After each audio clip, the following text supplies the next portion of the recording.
Hey guys, welcome back to We Watch Movie. I'm Mike. I'm Jay.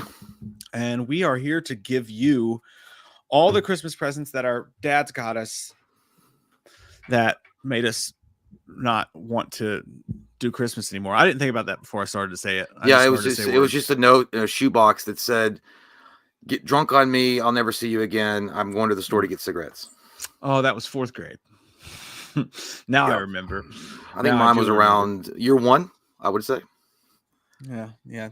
It's definitely the age that you needed to get out on your own anyway. Yeah. Get a job. Get a diaper commercial job or something. Jesus. The Gerber babies. It's our last stream of 2022. Yay! It wasn't as good. It was just as bad as 2021. Here's the 2023 for average mediocrity. I love it. Yeah, I do. That's actually, it doesn't even make sense. Average mediocrity is the same fucking thing. Like it doesn't. Yeah. You just like it's mediocrity or average. Sounds like some dumb shit. I would say. There's this character. Have you watched Knives Out yet? By the way, no, the new one. I've never seen it. It's the second one that just came out with Edward Norton in it, and his character constantly.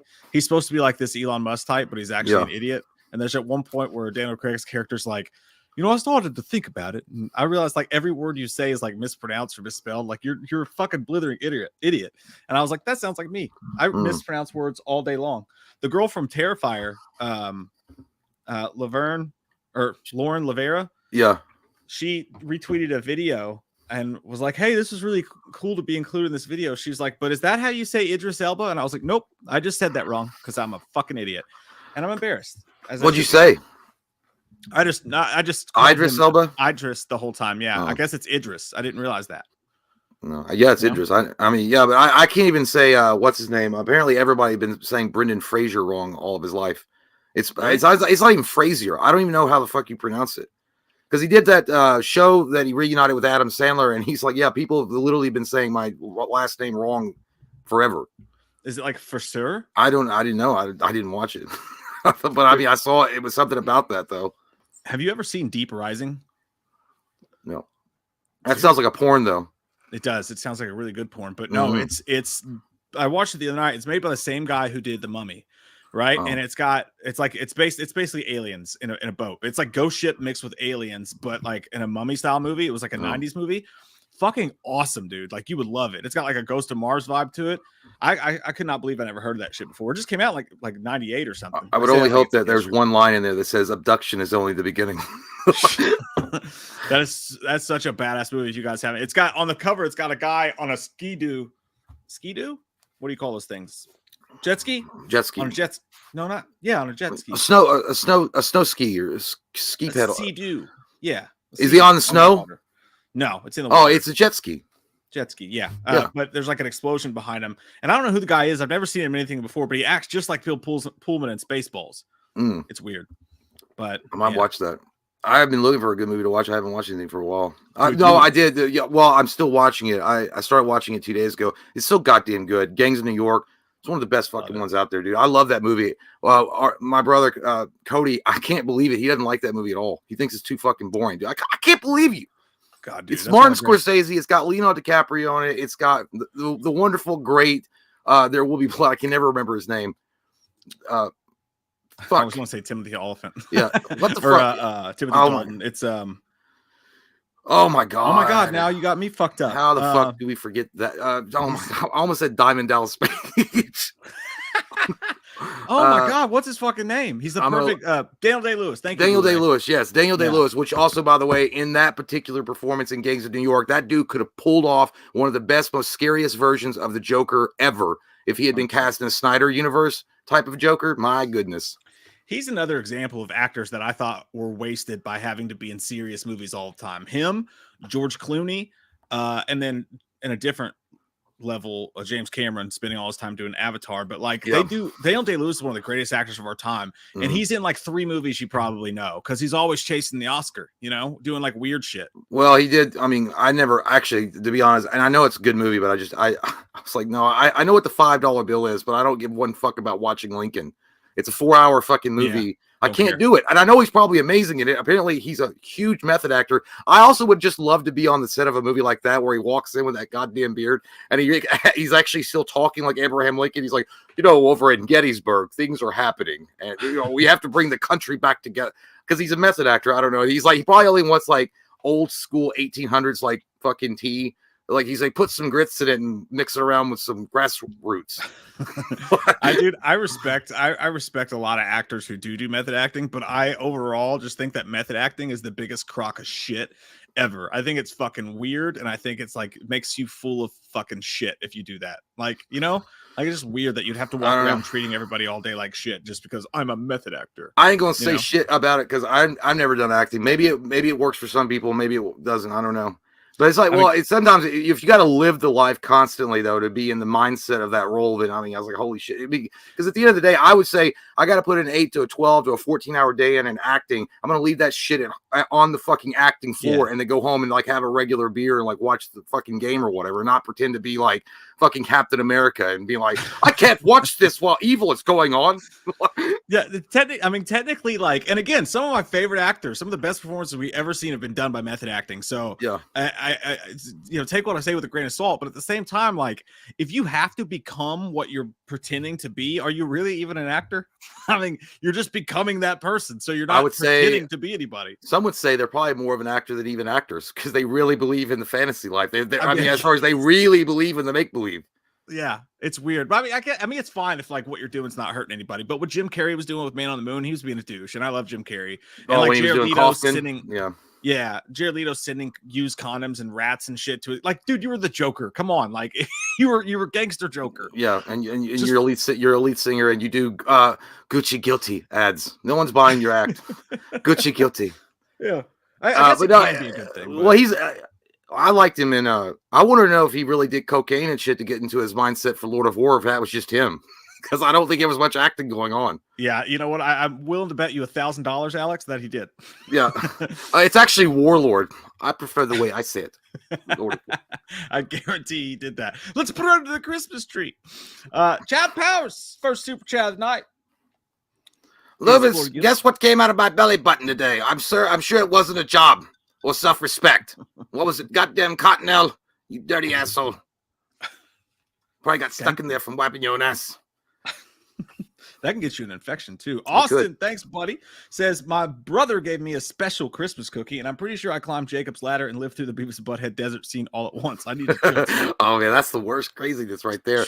Jacob's Ladder is a great fucking movie, by the way. But if that cookie gave you those kind of hallucinations, your brother's an asshole because he spiked that shit with acid. Man, I've never done drugs in food. Well, no, I've done mushrooms, but I've never done like a pot brownie before. Well, I would say I've always heard pot brownies are more like body highs. They just like relax the shit out of you. They don't really like. I mean, I'm sure I don't do weed at all, but I don't do the devil's grass. But from what I hear on the intranet, and I stay away from those folks. But the ones it just says it's a body high.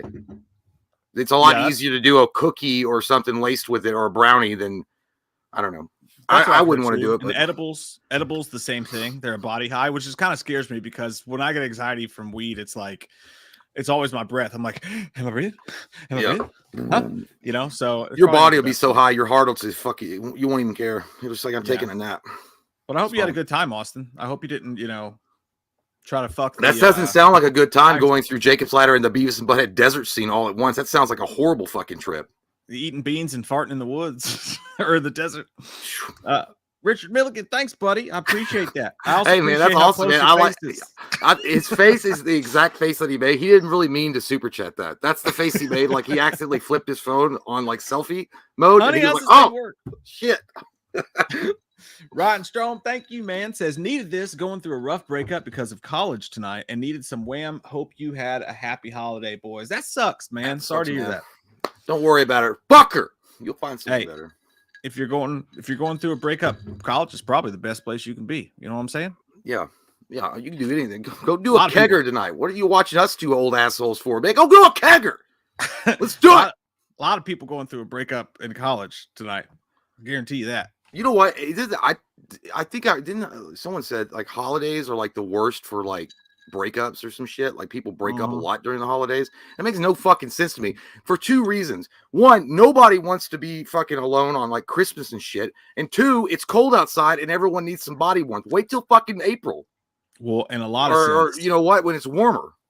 In a lot of situations, though, it's actually smart because the person doing the breaking up, A, may not be alone, and B, they're probably thinking financially, like, okay, I'm thinking about breaking up with this person anyways, so I can stay with him and buy him presents for fucking, you know, Christmas, and then spend New Year's with him, and then around the bend you got Valentine's Day. They're probably thinking, you know, financially, this is probably the time to do it if I'm gonna do it. I would say, listen, I think that you and I both are mature enough that we don't need little presents under the tree like we're goddamn 5 years old and we're going to find a Power Ranger set up here. Let's just like exchange like cheap ass gifts and enjoy ourselves and watch some holiday movies and drink some hot cocoa. That's a way of making it feel like it was her idea, but in reality, it was your idea. Yeah. I heard that. I was watching Dark Side of the Ring and this dude was like talking about, I don't know which wrestler he was talking about, but he was like, that's the whole point of like breaking up with a woman. Make it seem like it's her fault. Because the one guy worked McMahon to get a better contract in his WWE deal, or Bischoff, and he's like, yeah, he made him think that it was his idea, and it wasn't.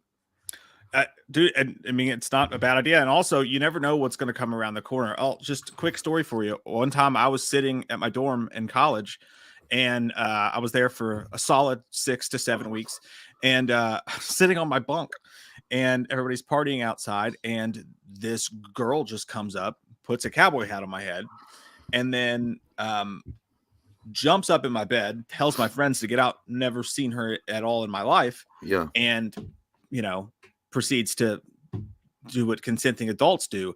And then the second it was over with, you know what happened? She put her cowboy hat. Oh. She put her cowboy hat back on and started to cry. Was it Shawn Michaels? It was Shawn Michaels. It was actually Bret Michaels. It was the worst of the. It was the worst of the two. But it was. I was like, oh my god, what did I do? What's wrong? Oh my god, holy shit! You know, I'd probably be freaking out way more if it was now. But it turns out that that she had just broken up with her lifetime boyfriend like that day, and just came around sleuthing, looking for a piece of shit to, you know. And you could have just be like, lady, do I look like Phil Donahue? I don't give a fuck. I don't know who you are. You know, it reminds me. It reminds me of this one story. I was sitting by myself and I was working on some code or something that I had to do, and there was a knock at my door, and this lady was like standing there with her boyfriend. He's like, you know what? We should invite him to the club. And I was like, no. And then I remember this lady that had hacked my computer at one point said, "Follow the white rabbit." And then the rest is just history, you know. That was a crazy time. Yeah, it was like, the Matrix had me. Yeah, then you learn karate. Yeah, I know kung fu. I was like, I don't want nothing to do with this. I'm not taking you to Dorsia.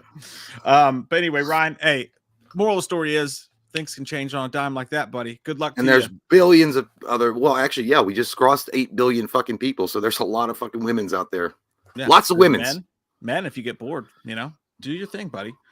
Connor Ref, thanks, man. Says, love you guys. Honest question: who can drink more? It depends on what. I mean, we both can put them away. I don't know if it's just beer. I mean, we both can put them away for a while. I don't know. I mean, he can drink liquor more than I can. I can't drink liquor at all. But beer, it's like probably even. Yeah, depending on the beer. If it's light beer, we're even. If it's hard, if it's like thick beer, I can't do it. Yeah, if we're drinking Jace, like if we're drinking straight up like light beer, what Jay drinks, it's probably even. Yeah, for sure. And then, I mean, I say we could probably drink about the same amount of alcohol. You would just be, I'd be way more drunk. I'd be fucked if I was drinking liquor. We got a friend named Garrett, by the way, who I swear to God, dude, every time you drink with him, it's like you're done, and he's like, I haven't even began to defile myself. You're like, how do you do it? I think he fucking swallowed a black hole or something like that. That just goes into his stomach. He can just go and go like a. He swallows stars. His liver's made of steel, man. 666.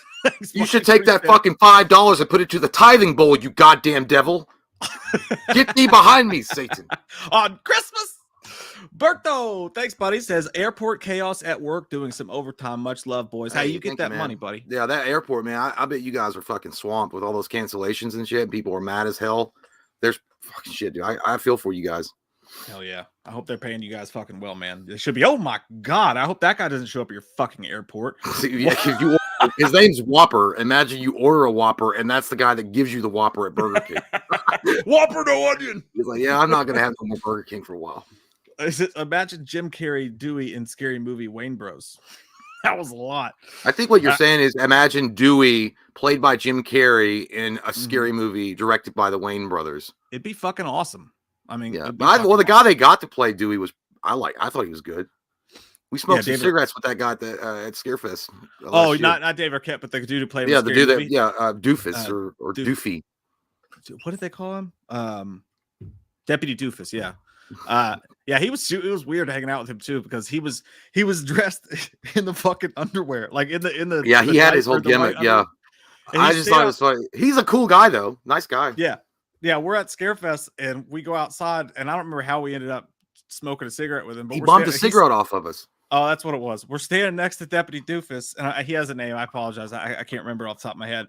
But he's in the fucking underwear and the Boy Scout suit, and his hair all slicked back, and his face was super tan. Like you can tell they just got done on like Florida or something because he was. I believe it was super red because he had been drinking a little bit. So. He just got tired. He was just smoking that cigarette, and he was just like, "Dude, you were tired." I mean, he was super nice though. Like he was. Yeah, he was a great guy, and we obviously were morons to him because I think. By the way, he's also an avid. Like a movie fan and horror fan as we all are too. It was cool to know that he's as much of a fan as all of us because he was talking about his autographs that he was trying to get. He had this massive poster and he was trying to go to all these conventions and get everybody's autograph on it. And that was cool to know. But then he was like asking us what we did because we were outside where the, celebrities were, and I use those in quotations because we're not. And he was like, what do you sell snow globes? You hang out. Yeah. Too, so. Yeah. He's like, what? He goes, what do you guys do? I was like, oh, we just do like shitty YouTube and not YouTube shitty, but we just do YouTube with shitty videos. And like, we're like a really shitty SNL. He goes, I don't know. Then he was like, I know, but what do you do? Like, he was like, oh no, I've seen your shit. I was like, I was like, yeah, well, I don't know. I just told you, I don't know how else to explain it. Yeah, he was like, I've seen you guys, and we're like, you haven't, but it's cool, dude. It's fine. I didn't expect you to. Yeah, I think he said I might have seen one of those Myers Michael videos or something. I was like, yeah, that's what it is. I thought it sucked. Chad Power said, Mike, my toilet ran out of water. Can I ask a favor? No, you cannot nose bath yourself in my special porcelain doll hole. Never mind. Creaseful says, Cookie fucking woman. He said fucking. Folk King. YouTube won't let people super chat curse words. I found out. Oh, so well, why didn't you just use asterisks? I guess they'll even cut those out now. It goes with the Tom Atkins, though. It really does. It do though. Andrew K. Thank you, man. Really appreciate that. Says, man, I wish I could watch your stream longer, but I got to sleep. You guys have a good rest of your night. Hey, man, get some Z's in you. We'll have get that rest. Shitty stream, but I hope you have a good sleep, man. Yeah, don't lose sleep over this. This is not worth it. But the good news is that you can watch it tomorrow when you awaken.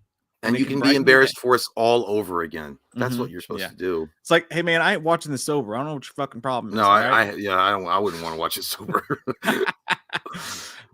Richard Mulligan, thanks, man. For the super sticker. And again, your face. Just I love it, dude. That's like that. He like morphed into that. Super sticker. He looks like he looks like when you take a painful shit after drinking too much and you just want to make sure there's no blood in it. And that's what the toilet sees. It looks like he's going through a divorce and he found out his bitch ass ex-wife cleaned out his bank account. And he's learning it right now from the banker. I was like, yeah, you don't have anything in savings left. He's like, like really? I don't believe you. Joe Bob says, just supporting the channel. Wham! Discord for live. Thanks, Joe Bob. Appreciate that, man. I didn't even know what the fucking Discord is. Hey, we got one. It's floating around out there in the Ethernet webs. That's like what's that? That's like in what was it? What the fuck was I thinking? The one with Vince Vaughn and where they're Wedding Crashers. He's like, I don't know what the fuck a quail is. Dude, have you heard, by the way, speaking of the Ethernet and things that we don't understand because we're old and stupid and our feet smell? Yeah. And we don't wipe very good. Not at all. Have you heard about the fucking Logan Paul shit? Is he still a douchebag? I don't know. Was it something different that happened? Yeah, nope. Did he become a good guy? I'm telling you, I got wrapped up in this for like an hour, and it was an entertaining hour. Like normally, I don't give a flying fart about YouTube and the stuff, but this dude, there's like this guy who's like an internet detective. Like when I can't remember his name off the top of my head. I'm sure somebody in the chat knows who he is. He's got like 2 million subscribers. Is it the umbrella guy that was covering the Johnny Depp trial? No, I mean, no, that's literally his name. He wears like suspenders. He's like, I don't know. Oh, I don't know. Dude, his video quality is like, dude. I mean, it looks like it looks better than like some VOD films I've seen. It's fucking impressive. But he like goes deep in like sleuths, and he spent like a year working on this. And apparently, I'll be very brief about it because you got to watch though because it's like long and in depth and all this shit like that. But they started one of those NFT things and like scammed the fuck out of people for like millions of dollars. And he's like, anybody surprised? It's the fucking Paul brothers. Like, is anybody surprised that they'll fucking screw you in the ass with a fucking crystal lamp full of spikes? That's what one dude said. He was like, I can't believe, because the guys who got screwed over for like thousands were talking about it. And he's like, I can't believe these are grown men. Like grown men let this happen to them. I mean, I feel bad for him. I do, because apparently he's been on some redemptive arc, they've been calling it, where he's been like a really good guy for a couple years. It sounds like a wrestling program. It really for the Attitude Era. They started out as bad guys and now they're on a redemption arc. They're going to take on the Undertaker. I don't want to talk. It actually doesn't matter enough to me to talk about very much, but you should watch it because it's fucking crazy what these people did to people. But screw that fucking face. You were stoned out of your mind, Ghostface. Says, what if Will Smith wanted to slap box you? I'd let him, and then I'd sue the shit out of him. Now slap box. Dude, he had good form on that smack, but Chris Rock took it like a fucking gentleman, you know? Well, I think someone actually made fun of him for that. They're like, you couldn't even knock out Chris Rock, who's like half your size. And like, and you played Ali in a fucking boxing movie, and you couldn't even knock him down. He tried knocking him down. No, let's try you. Or you knocked it. Yeah. Queen. He went like, it almost looked well, it was more like a woman or something that you tried to pick up and she was insulted or something that you didn't buy her a drink. It was like, it was a clean go bitch, and then walked away. And then he screamed something girly from the seat that he was sitting next to Jada, who was age. Dude, that was such an embarrassing video for him. He really was. I mean, it was like, if you wanted to see what it looks like when your woman's got your nuts in a Ziploc bag and his pussy whipped you all the way to the fucking moon, that's the example right there. Because he wasn't even mad. He was laughing at first when Chris Rock made the joke. And then she looked and she's like, oh my God. Yeah, he was an extreme douchebag for doing that, right? Like, obviously, like he was an extreme douchebag for doing that. But my question, but I also noticed, dude, I actually do feel bad for him as well, because the mental, the mental shit that she must put him through over being a man and all that stuff like that. You know what I mean? She's probably the one that's like, that guy looked at me weird. You better go over there and beat him up right now. Boy, that's exactly what happened. That's exactly what happened. She there was no verbal communication. It was just the look. I'm like, bitch, if you want some pussy tonight, you gonna go up there on national TV and embarrass yourself and risk your career. And he's like, oh shit, I gotta do what Jada tells me to do. By the way, let's also talk about the fact that there's video proof of. First off, dude, imagine being him and for just a minute. Going on national television and smacking Chris Rock is bad enough. But before that, and just living with the idea that you went on her talk show and she admits to fucking some other dudes or that other dude, and then you'd be like, yeah, I understand that. And she's like, yeah, you see, I wasn't really fucking him. I was just kind of like with him, you know what I mean? And then trying to work an entanglement. And then you got to look like a cuck in front of everybody. Like, yeah, I understand. Jada was going through a lot. Fuck that. And then on top of that, too, let's also not forget that there's video evidence of showing where she like recording him, and he's uncomfortable. He's in his house. He just wants to be left alone. And he's like, please, he goes, don't put this on your pod. It's like, I don't want to be a part of that. Don't use that to promote me or whatever. And then she's like, don't put this on your podcast or whatever the fuck it was. And she's like, for what? Why? Or whatever. She gets smart with him. And he's like, all right, whatever. You could just see he fucking broke down. I'm like, he didn't break down, but he just looks like a broken fucking dude. I wonder also if the reaction would have been different if he closed fist punched him in the face. Oh, dude, 100%. Well, first off, I think he should have been arrested because I don't think any celebrity's above the law. That's facts. That was fucking assault in front of like thousands or like, let's be honest, 200 people. Because it was the Oscars and nobody cared. But if he close fist punched him, I think Chris Rock does respond. I don't think he stands there. I think Chris Rock's too small. But I mean, at some point, your stranger danger's got to kick in. But I mean, like, I don't know. I just feel like the whole reaction would have been different. Well, if he had, I think if he had close fist punched him and he'd actually done like knocked him down or knocked him out or whatever, there would have been way worse consequences than what just happened to him. But first smack is more disrespectful. The first thing is that's assault. And it was assault in a public forum. I mean, everyone saw it. It wasn't like it happened behind closed doors. And it's just he said, she said shit. It's not hearsay. It literally happened on camera. He should have been not only escorted out, he should have been arrested, thrown in jail, and that should have been what happened because nobody should be above the law. But Your Honor, I object. because it's Yeah, devastating. I feel like I am in fucking. I'm Tom Cruise in that with Jack Nicholson on the stand. It goes, you put him on the wall. Like I'm fucking cross-examining him. But yeah, dude, I think it's bullshit. It was one of the craziest things we've ever seen. The Oscars, that and the La La Land moonlighting moment, like the Oscars, like honestly, they're so boring. They have to. I feel like stuff like that has to happen to keep relevant. Only 200 people saw it, but still 200 people. Of the replays. Tyler Word, thanks, buddy. Says, "Are you boys planning on doing commentaries for Invincible season 2 with Eric?" Basically. Yeah, Eric just throws up a bat wing to us sometimes. It's like, hey, boys, I'm riding the van through New Mexico. Y'all want some faces? And we're like, sure, dude, let's do it. And that's kind of how it works. So if Eric wants to, we will fucking 1,000% do that because that was super fun. I thought about that the other day, too. Eric's like a silent cold wind that rolls through when it's really hot outside and you need that quick breather and you're like, dentine ice. Yeah, we just never know when it's coming. Yeah, he's like that friend that shows up and he's got like, he opens up a jacket and there's like peyote and like acid. He's like, you boys ready to fucking party? Yeah, you don't see him for a few months and that motherfucker shows up with like a cult clan and he's like, hey, I've been living out in Arizona for about 5 months, man. I got some crazy stories to tell you. Like, all right, let's gather on the fire. Or he's like fucking Sting from WCW. You don't see him for a few months and he comes down from the rafters. You're like, there he is. It's nice though, because Eric's always got everything fucking planned. To you walk in, he's like, "All right, boys, we're watching this. I got the temperature set down just a little bit low to keep everybody a little bit awake because we're gonna be long. We're ordering some Fazoli's. We're gonna have Fazoli's. We're gonna order it, and then afterwards we're gonna go out tonight. All right, you ready? We're like, let's fuck it. It's like that was good shit. Nicolas Cage, like, let's go. Yeah, it's a good time, man. I love Eric. Blake Garley, thanks, buddy. Says, thank you guys. Today marks the 1-year anniversary of my father's death. I remember sorry for when I started that being so buoyant and like free, and then I read that, and then I said I remember super chatting you guys when he passed. You guys have continued to make me laugh in times when I thought I couldn't. Hey, man, I'm glad we can make you laugh, and that's awful, man. My mom died was it like a year ago, right? I think it was a year. Yeah, so I understand the same thing, dude. I understand it sucks, bro, but I'm glad you're doing better, and I'm glad you're having a good time. And if we had any kind of impact on you having a good time, that's some good shit too, because we're just two dudes from Kentucky with small wieners, and we wish we were badasses, and we're not, and we're just turds. But thank you, man. That means a lot. And here's to your dad. I regret what Jay said about my wiener, even if it's true.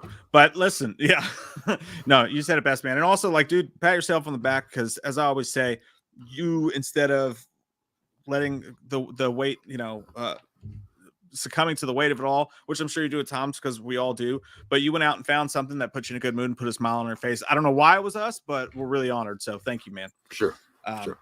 Gary says, I think I would be a method actor and I would love to play Michael. I have years worth of anger, and I think as soon as that mask goes on, I would be body slamming people. LOL. That's what I'm saying. Like, I can't play a murder dude because then I have to really murder people and I'll go to jail. And how am I supposed to get Wi-Fi in jail? Like, it seems like the dumbest thing you could do. I don't think you could ever method act those characters. I mean, those are just, they don't stand. I mean, how are you going to order any, like, how are you going to go like to the gas station to pay for your gas if you got to talk to the gas station attendant? And when they tell you how much it is, you're just going to cock your head and then just slowly lay the money down. I guess you could do that. You just wouldn't have to, you could be like the silent person for like a year. Like it goes, I didn't talk. And then you could do the Blu-ray extras and you'd be like, I didn't talk for a year because I was trying to get inside of Michael's mind. Like, what the fuck are you talking about? Michael, like he's not real. Dude, I've even seen some shit from like, and honest God, and I won't name names or anything, but you see some like stunt actors, which there's no disrespect to stunt acting because like that shit's, you got to respect the shit out of that. You know what I mean? But I've seen people who, they wear a mask and they do a thing, and it's not an easy thing to do, and I respect it and all that, but the way they talk, it's like, dude, you weren't playing the fucking Pope. All right, calm down just a little bit. But like, and on the other hand of that, that's exactly why the method acting makes no sense. Yes, you are a method actor in the sense that you have a personal chef and you have a personal shopper, and you only have to interact with 3 people a day, and they bring you all the things you need. So yeah, you talk to them like you're from Spain or something or whatever, like your role is. But like, if you were like a method actor, like an up and coming actor and like you had to go buy your own groceries, I think you'd be annoying. Method acting. I think if you were an up and comer and you hadn't established yourself as a superstar of any kind or any kind of note, and then you came in and you're like, I'm method acting, and people would be like, what the fuck are you doing, you asshole? No, you're practicing all. You're like a second-rate actor right now. That you're lucky to be on this show. Stop being like a prima donna and acting like you need to method act. Now I do know that one of the most extreme cases, this motherfucker did this. Adrian Brody sold all of his shit. Like he sold everything for The Pianist. Like he sold all of his belongings and like lived. You wanted in to learn what it was like to be poor. Yeah, like he lived in his fucking that I can respect. Like Adrian Brody, by the way, I'm talking about an unheralded, underrated actor. Adrian Brody is fucking up there with Daniel Day-Lewis. He's never like he always does those he always does indie stuff, but dude, Adrian Brody is like one of the best actors too of all time. Hey, if you want a good fucking revenge action movie to watch, there's a movie called Clean that came out last year with him in it. It's just like straight to VOD. Fucking awesome, dude. He's amazing in it. But yeah, I agree with you. Like, and that kind of shit I get. Like, if you want to sell all your shit and learn what it's like to be poor, or like you're playing a character, so you go and you live. If you do basically what Bruce Wayne did in Batman Begins, it's like, yeah, I mean, well, that's like even like some of those mega stars will be like, man, I method act, but fuck, dude, I ain't gonna sell my mansion, you asshole. Yeah, right. Yeah, like Adrian Brody is like committed to that fucking role. Like I was like, holy shit. Jared Leto will send dead animals FedEx to Margot Robbie, but he's not going to go actually become a gangster in the street. So he's full of shit. You know what I mean? Like, yeah, no, I think well, the only other one I know about, I don't know how extreme he goes, but I think Johnny Depp gets up in there with that kind of shit. Yeah, not surprising. But he's 7 bottles of wine deep every day, so he'll do anything. That's true. It's like, hey man, eat that hot dog for 50 cents. It's like he's so drunk sometimes he forgets he's playing a character. He goes, I am Captain. Where's the rum gone? Where's the rum gone? Yeah, he's method acting for sure.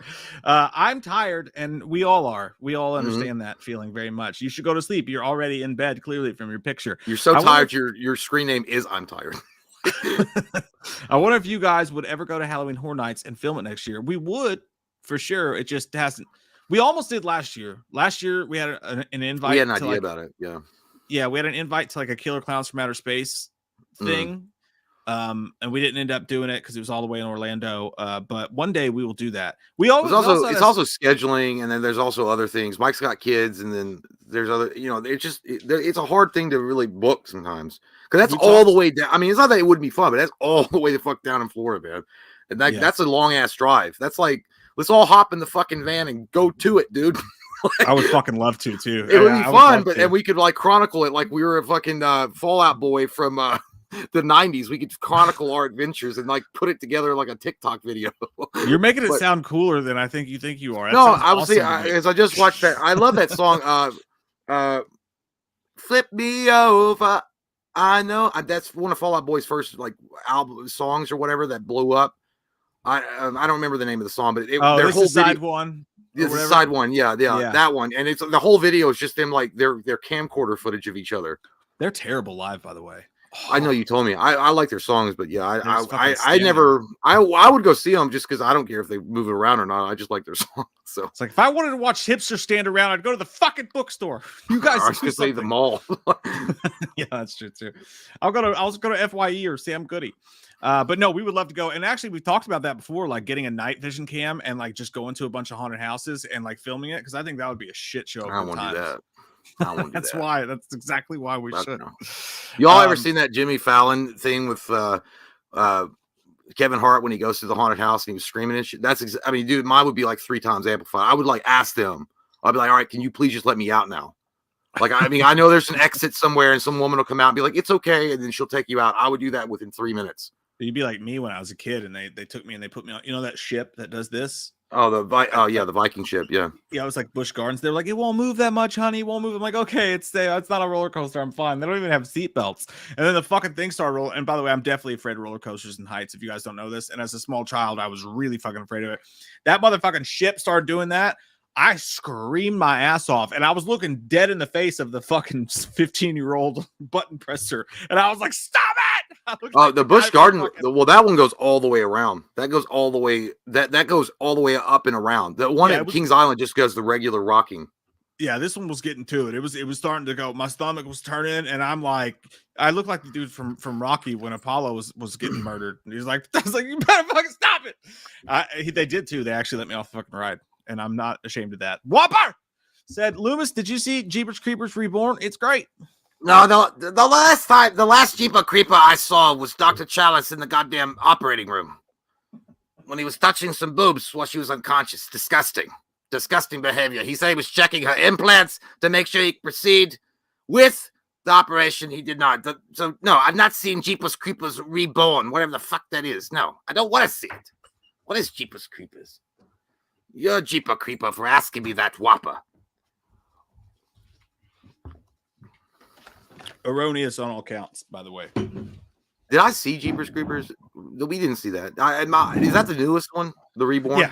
Yeah, I did a review for it. It's fucking the worst piece of shit you've ever seen in your life. Oh yeah, I had no interest in watching that. It may literally be the worst movie I've ever seen, dude.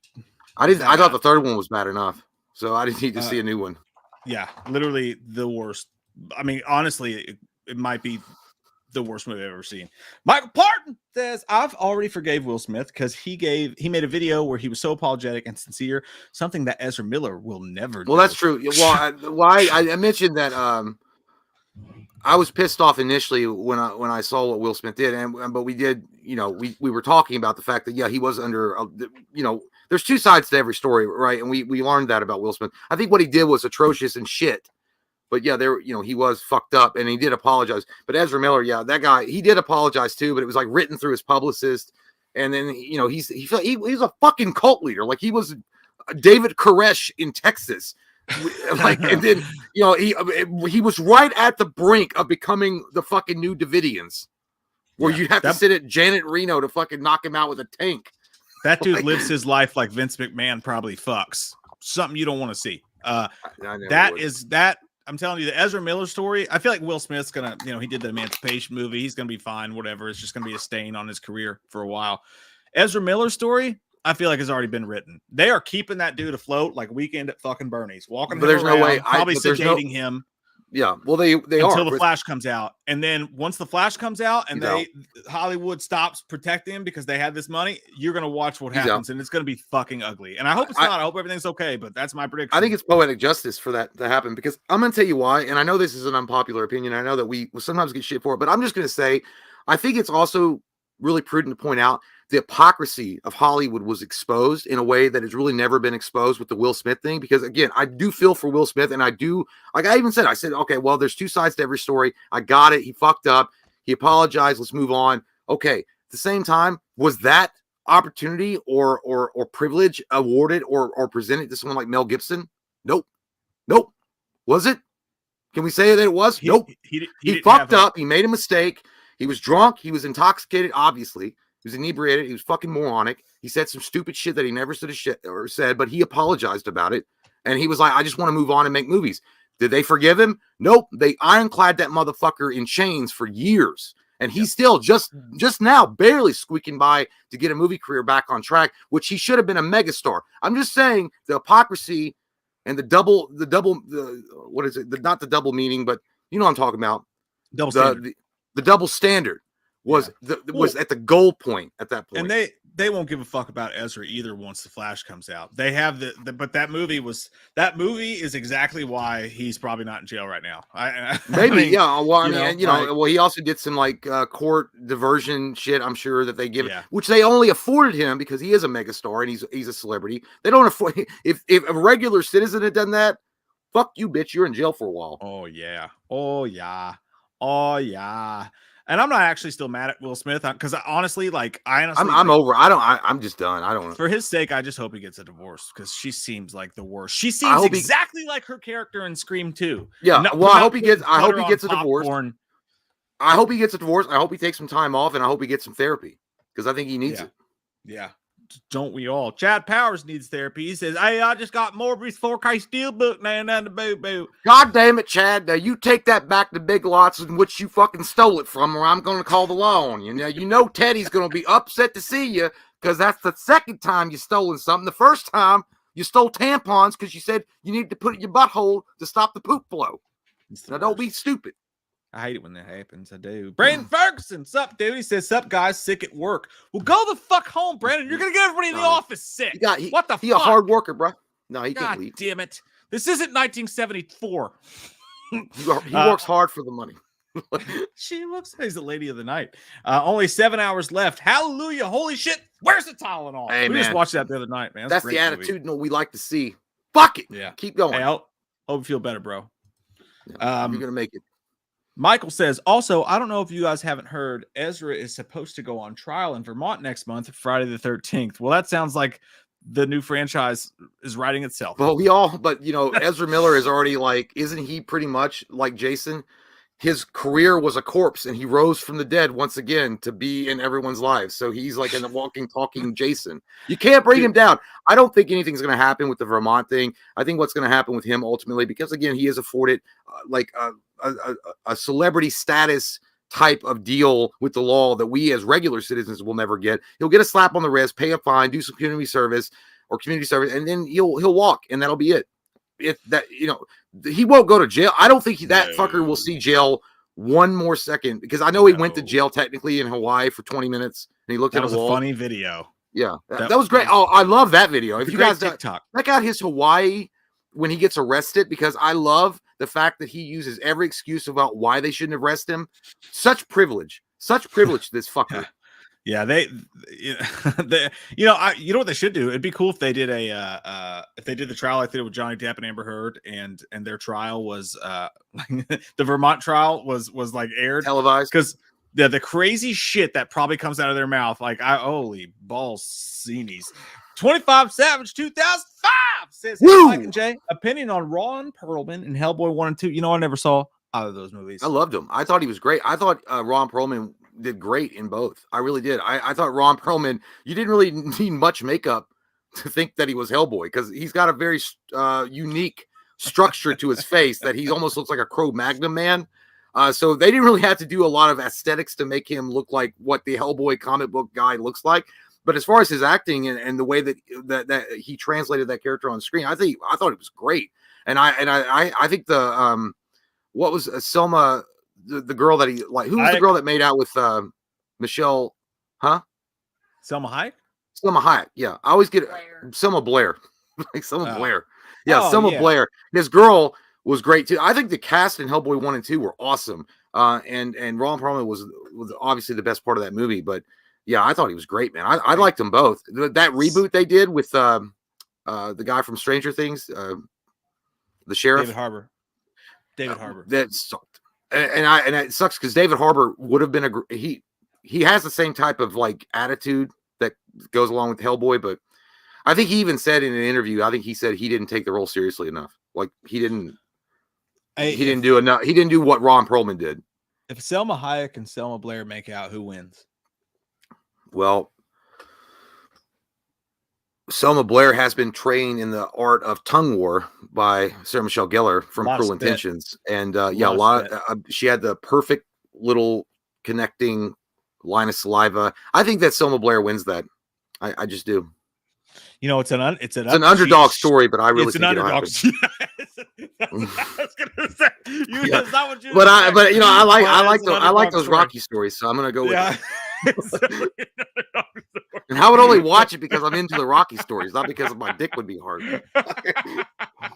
Ron Perlman has a face I just don't like, and it's not. I don't like Ron Perlman. I think in real life, he says a lot of stupid shit that he shouldn't say, and I think but I don't think he's bad. I think he does. I think he is like his acting is like, what you're getting when you hire Ron Perlman. Yeah. Like even when he did Dirty Laundry, that on the Punisher thing on YouTube, and he was like the old like cut up grizzled dude that was in the liquor store. Perfect for that role. Perfect. There's just something about us, I'm just being honest. Like there's some people's faces who you just want to punch. Like if you punch his face, your fucking hand would shatter because that guy's face is made out of concrete. Yeah, it looks like an old baseball mitt. Like, and no offense to him, like he's done great with that face. He's done more than I've done with my life with that face. So respect to him. But there's just some people that for some reason in my DNA, maybe a guy took my ice cream cone when I was a kid, but there's some people whose faces you just don't like. And Chris Pine, I don't like Chris Pine. I don't like his. That's just because he's good looking and you're jealous. No, it's not. I love Ryan Reynolds. Like, I love other pretty boys just fine. I don't think he's that. I think Chris Pine's like classically good looking. Like he looks like the kind of guy. Well, no, but Chris Pine looks like the type of dude that would say you're not good enough to join my fraternity, and you never will be. Take your broke ass back to Kentucky and learn how to suck dick, because that's the best you're gonna get in trying to make a living for yourself. Like Chris Pine looks like that fraternity dude. Just now, I don't know. I know. It's like I've had that conversation before. It's what that kid told you in middle school, and you took it to heart. It must be it. Because Chris Pine's from Kentucky, isn't he? Jonathan Clancy, thanks, buddy. And Booker McFarland, I hate his face too. And his name, I don't know his who that is. Personality, really. He's an ESPN guy. Merry Christmas and a Happy New Year. Ye guys are wonderful, and ye have created a lovely community here. You remind me of the Banshees of Inisherin, where they're all like, "Feck you." I don't give a feckin' hell what you're talking about. What I'm talking about here, Jonathan Clancy, is thank you so much for your words, and come be gay with Father and I. Let's run us into the woods and frolic gaily amongst one another. Because he keeps on saying ye. There, my brother's making out my own brother. I'm like, that's far out, man. It's like, yeah, like father, like son. That's why you said it best, brother. Fun fact, you made out with your sister. Hector Rodriguez says, hi. Hey, much love to you. What are your thoughts on Skinamarink? It's supposed to be super creepy, and I think it comes out in January. Skinamarink? Skinamarink is an upcoming horror movie. That sounds like it smells like Dorito dust. It's, honest to God, like I have seen the poster and I've seen the name mentioned probably 5 to 12 times. And every time I see it, I go, I need to watch trailers. Is it a horror movie? What's going on with that? Yeah, it's an upcoming horror movie. Every time I see it, I go, I need to get into that and see what's going on with it, because that sounds fucking weird as shit. And I always forget to. So thank you for the reminder. I will, but I don't have, unfortunately, anything to give you on that right now because I forgot to. Skinamarink. Damn, that just sounds like, I don't know. Love you. No, it just sounds like it does. It sounds like some kind of like infection that you would kind of sounds like a hit horror movie. I got Skinamarink. And he's like, oh damn, dude, you're nasty as fuck. You fucked that girl without a condom? I'm like, yeah, he got that dinky dink. Got that Skinamarink, man. Your dick's gonna fall off. Austin says, would you guys spend a night in the most haunted house in America, but you got to wear Ghostbuster suits and also the original Ghostbusters? Fuck yeah, I would do that 100%, dude. And I don't even like that shit. Downside? Yeah, dude. Austin? I even thought about doing the joke where I would wear the Ghostbusters suit and the proton pack to the haunted house when we were going to go through with our GoPros and the night vision goggles and shit, just because I think it'd be funny. But to do that, first off, yeah, I'd be just chatting it up. I mean, you get to hang out with Bill Murray, Dan Aykroyd, and Ernie Hudson. I mean, yeah. Where's the problem, Steven? Let's all fucking get pints of early times and just get drunk. Seriously. Dude, you can put me in the most haunted motherfucking part. You could put me in if there was a real thing, the Exorcist bedroom, and just hang out there with those guys. I'd be like, fuck yeah, man. Yeah, that sounds amazing, Austin. I don't know what the downside is. Do I have to pay? Because I will. Gary says, watch it turn out Johnny's marriage to Amber was one bit method acting for Gone Girl too. Dude, that would be the best turn I've ever seen in my life. Dude, that would literally take David Copperfield's making the Statue of Liberty disappear and take a dump on it. That would be that high class. Holy shit. Dude, does she, and I'm telling you, I think she was method act. She looked exactly fucking like Rosamund Pike from Gone Girl. She did. Yeah, dude. I watched the whole thing. She literally stole lines from movies. It wasn't just that movie. She literally stole lines. She looked from like other movies to use her as her defense. I mean, dude, there was I don't know. There was somebody that counted all the times she stole lines from movies. But yes, 100%. If you got, by the way, it took me forever to watch Gone Girl, but thank God I did. It's one of the best movies out there. But holy shit, fucks. That's what Amber Turd was. Amber Turd was that girl from Gone Girl. 1000%. Tell me. Okay, I'm trying to find the right picture here. I think the girl you're talking about, though, I think she's prettier than Amber Heard in Gone Girl. It's so different. So, or maybe she's just a better actress. Amber Heard, I don't know. Aquaman. I'm going to pull up a picture of Amber Heard and Aquaman. All right. All right. And then I'm going to pull up a picture of Amber Heard at the trial. Mm-hmm. And then I'm going to pull up a picture of Rosamund Pike in Gone Girl. So just to give this is fucking weird to me, dude. I mean, how exactly the same they are. I got to find a clearer picture than that. That is. By the way, Mike's talking about the actress's character in Gone Girl, not that they're the same in real life. Right. I don't. Oh, yeah. Obviously. Yeah. Yeah. No, they just look. I'm just saying they look alike. So here is Rosamund Pike in Gone Girl. By the way, like amazing performance by her. Here is Amber Heard at the trial. Yeah. Okay. So there's Amber Heard at the trial. Here is Rosamund Pike. I mean, they're goddamn, like they could be related. But Amber Heard in the trial, she also looked like one of the wicked stepsisters in Cinderella. Like she had her chin up, like she was just better than everybody, except for that picture right there. No, go to the one right here where it says Johnny Depp. Amber, go left. Go left to that picture. You were just on it. Go up. That one. That right there. That looks like she's playing Charlize Theron in Monster, but she has a suit on. God does, but like they look the. Oh, I just gave away a huge. Don't look at that. Nobody look at that. That is a list that we're gonna get into tonight. But like, yeah, like there's her face. And then there's Amber Heard and Aquaman. Looks nothing like Amber Heard here. Well, yeah, it's a lot of makeup and lights. But I'm just saying, it's almost as if she went out of her way to look like Rosamund Pike from fucking Gone Girl. Well, you know what's interesting, trial, which is a weird choice. And the whole thing about that is she tried, dude. It was so like her acting ability was like that's. I think I watched my. It's like I don't even know how she was an actress because her acting ability was so bad on the stand that they have no idea how she could have been an actress to begin with. That's how she was an actress. But my point being is like she actually changed her style, her wardrobe when the people were calling out the fact that she was literally copying Johnny Depp. Whatever suit he wore, she would wear an exact same identifying suit that he wore, except for in the girl form. Then they were like, you look too much like a pretty. So that's why that one picture she has no makeup on. Dude, her defense team tried. Even they knew she was a fucking liar. They're like, hey, we're trying everything here, bitch. Just work with us. It was awful. That was a crazy time, dude. That was a crazy fucking time. Dude, look at this soda pop I got. That's not soda pop. It's the Oregon Pale. You know, people died of fucking malaria on that pale.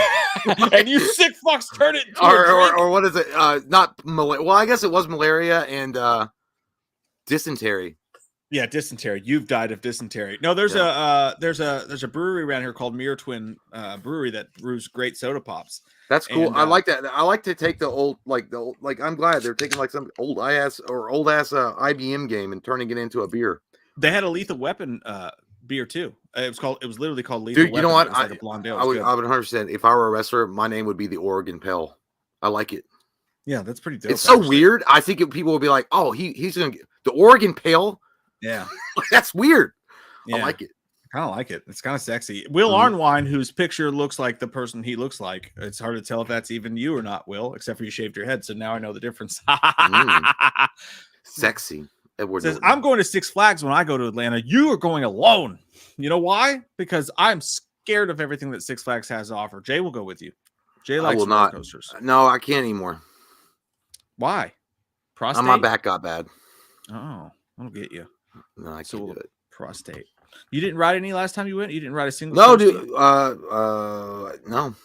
I think we rode just straight up afraid of them. So they're not scary. It's just I don't know. I'm scared of them. Joe Bob says, if only Ezra Miller were a method actor. If only that were true. If that came out, like maybe that would be the greatest con. He was researching a role, guys. Give him a fucking break. Yeah. God. Well, yeah, dude. I swear to God, the Ezra Miller are hardcore fans. They really went out of their way to be like, how do we know what's really going on? Let's think about it. Joaquin Phoenix came on David Letterman and acted like he was a crazy rapper, and everybody thought he was a crazy rapper. And then he made a movie, right? So Ezra Miller is acting like a cult leader. He's acting crazy. He's stealing shit. So Ezra Miller's researching a fucking movie. And then people are like, no, bitch, he's fucking crazy. No, there's not even any real Ezra Miller fans. It's the Snyder cult thing. Now, this is fucking insane, but Jay and I are 100% Snyder dudes. Like, you know what I mean? Like, if Snyder had like earrings attached to his fucking balls, Mike and I would be on each one. 100%. We're like that in love with him. I would kiss that man's mouth and his holes. But my point is this: we've always been champions in Man of Steel and thought Batman vs Superman fucking ruled, and would love to see the Snyderverse come back and do its thing. Yes. But there are some of these fucking people, dude, who have gone batshit nuts. Yeah. They're talking about doing like some fucking January 6th shit now at like Comic-Con. They're like, never say die. Let's all are they gonna break him out of the courthouse? It is the fucking scariest shit. Like, you guys have gone too fucking far. Stop. Zack Snyder is fucking fine, I promise. He's a goddamn millionaire doing what he loves for a living, making fucking movies, and they're still like, no, you will bring back Henry Cavill, or we will show you the Dark Star. I'm like, dude, go eat a fucking ramen packet. On a megaphone going, oh, what a rush! Like the Legion of Doom. Scary. Like, well, here's the thing, by the way. Nuts. Zack Snyder is going to be A-okay. It's not a big deal. It was a Splitsville with DC Warner Brothers, because DC Warner Brothers are moronic, true, but it's not like Zack Snyder is never going to work again in this town because he's doing Warner great. Brothers doesn't like him. he had a great run, I think. Well, Mike does too. I think he had a great run in DC Warner Brothers. I think it was cut short with some insider baseball politic bullshit that went on behind closed doors that we're not privy to. But at the same time, it's not like the guy's never going to work again in the town of Hollywood. We're still going to get awesome movies from him. But I think for some of these crazies, it's like they feel like we got like robbed of an opportunity to see the greatest, like, amazing, most spectacular comic book movie universe shared ever, and these fucking people will pay because the Ultimate Warrior will bring down the Warriors. Fictional characters. Like, I get that you're upset. It sucks what happened to Henry Cavill, but they're like, do it for Cavill. Don't forget Gal Gadot. And I'm like, they are millionaires. They're not going to give a shit, and got more fucking projects. It sucks. But that's a part of life. They do not need you to dedicate your life and end up in fucking jail and become a hateful, angry person over a fucking movie. Well, here's the thing, guys. I me and Mike love boxing bullshit back and forth with each other about like who could be in this movie. What happened to this guy was shit. This director could be great. That director was shit. That's fun and stuff. By the way, these guys that we're talking about, these actors and these directors and these producers and these movie studios, all the guys that work there, these guys are multi-millionaires. Do you think I'm going to go to bat and go to fucking jail or have something else terrible happen to me because they're gonna give a shit? They're like, what the fuck are you talking about? Yeah. They do their fucking celebrities, and you're acting like they're gonna give a fuck what you're doing. They don't care. Look, and honestly, like, I'm not saying, don't get me wrong. I'm not saying don't go on the internet and say I think this sucks. Yeah. Or don't even you can say show your displeasure. I hate James Gunn, or I hate James Gunn's movies, or I hate these decisions, or I'm not going to watch any DC stuff, or whatever. Whatever, like, fine. But when we're talking about meeting at physical locations and never say die and die for Cavill and all this shit like that, like, stop. No, I'm fucking good. Stop. I'm good. I don't know who that guy is. I'm not gonna die for him. I'm sorry. Like, I don't know who he is. Like, if you're acting like you're SEAL Team 6 and we gotta go in and rescue Cavill from the overlords that are hurting him, like their dark side, he's really super bad, and Warner Brothers is the evil that we must rescue him from. Like, guys, calm the fuck down. I'm sure Cavill's gonna be fine, and I'm sure he also appreciates fan, but Jesus Christ, guys, go touch grass. The ones that act like that, you guys are super fucking disturbed. That act like that we're going to storm the fucking like studios and demand Cavill. What I'm saying is, by the way, I'm just saying really quick, I'm saying you are allowed by every freedom that's afforded to you in America to go on the internet or wherever you want and express your displeasure with a company. You're allowed to do that. You're allowed to you can discourage other people from supporting them. You don't have to support them. These are normal things, right? But when you're literally, like Mike said, physically wanting to gather people together and storm the fucking like studio gates of Warner Brothers like you're goddamn in Lord of the Rings, you motherfucker needs to take a time out. Holy shit. Check this shit out, dude. This is what I'm talking about. Brian Collins posted this, got it from whatever. It's time, boys, to do the do. We will own SDCC 2022. I will find him. Save up. It will be a day for the history books. They'll know not to fuck with the supporters of the Snyderverse. Let's get the ball rolling. More details will have to be released on a more private domain, and briefing on what will go down. Are you the fucking Proud Boys now? Well, let's see what they're saying. I mean, it might just be they're just going to show up and protest. Sure. We won't stop until they take us out by any means necessary. Well, some people like the taste of fucking mustard. Oh, it's not. Oh, yeah, they don't use mustard gas anymore. Pepper balls. That's what I meant to say. You must realize we are at war with wicked powers. Think about Cavill, Ray Fisher, Gal, Affleck, Jason. This is for them. Death before before dishonor. What you do in life echoes in eternity. Well, if you find yourself in a field, do not fear, for you are already dead, and you are Elysium. What I do with me and my wife, that is my business. We'll be remembered, boys. Keep it tuned for updates. Okay, stop. I mean, you're fucking coming out with this G.I. Joe bullshit. I thought the first part of your paragraph was fine. I mean, let's go up there and protest. Let them cook. Yeah, and then I was like, and then I was like, shit, man, you burned the fucking steak. Like, you left that motherfucker on the grill too long. And then I was with you for a second. I was like, yeah, man, show your displeasure, man. Tell Warner Brothers to go fuck themselves at San Diego Comic-Con. And then you were like, nah, we're going to fucking like G.I. Joe this shit. Sergeant Slaughter. I was like, nah. Like, yeah, dude, I'm a fucking goat, right? He's like, man, why are you always trying to fucking goat? It really did sound like a guy, and I have nothing against this, by the way, because I'm also geeky like this, but it sounded like a dude that had been playing too much Dungeons and Dragons and was taking his character fucking seriously when he said death before dishonor. And I even think that he said that in his brain in exactly that way before he typed it. Death before dishonor. We will not ride into the night without giving ourselves victory for our chosen patron. And I'm like, dude, Henry Cavill himself would be embarrassed by you, and he is like a geek himself, because that shit's like, keep that shit on the fucking on the Dungeons and Dragons board. All right, let's not take it in real life. Dude, I honest to God really would love as much as anybody on this planet to see the Snyderverse take place separately. All those people got financially and business wise screwed over. But do you realize how this effort that you're doing, you know how many fucking kids are being sex trafficked right now in the world? Yeah, dude, that's 100%. And by the way, we're definitely getting into our top 15 because I don't want to make this whole thing about. Speaking of which, here's our top 15. We are railing. We are goddamn off the fucking rails right now. Like, we're doing a shoot interview in WWF. Like, we're like going off. But I will say this: I always think it's funny when everyone marches a flag down to Hollywood and they're saying, I'm so mad that you replaced my favorite actor. I'm so mad that this studio gave over controlling rights to this studio. But yeah, nobody talks about the fact that literally Hollywood is a goddamn pedophile capital of fucking United States. It was like, where's your flags and march for that?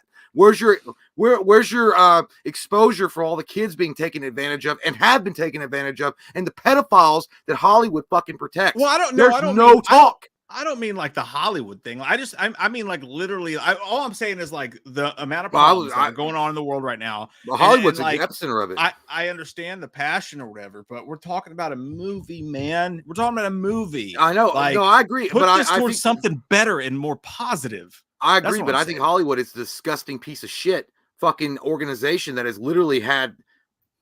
Dude, it has literally protected.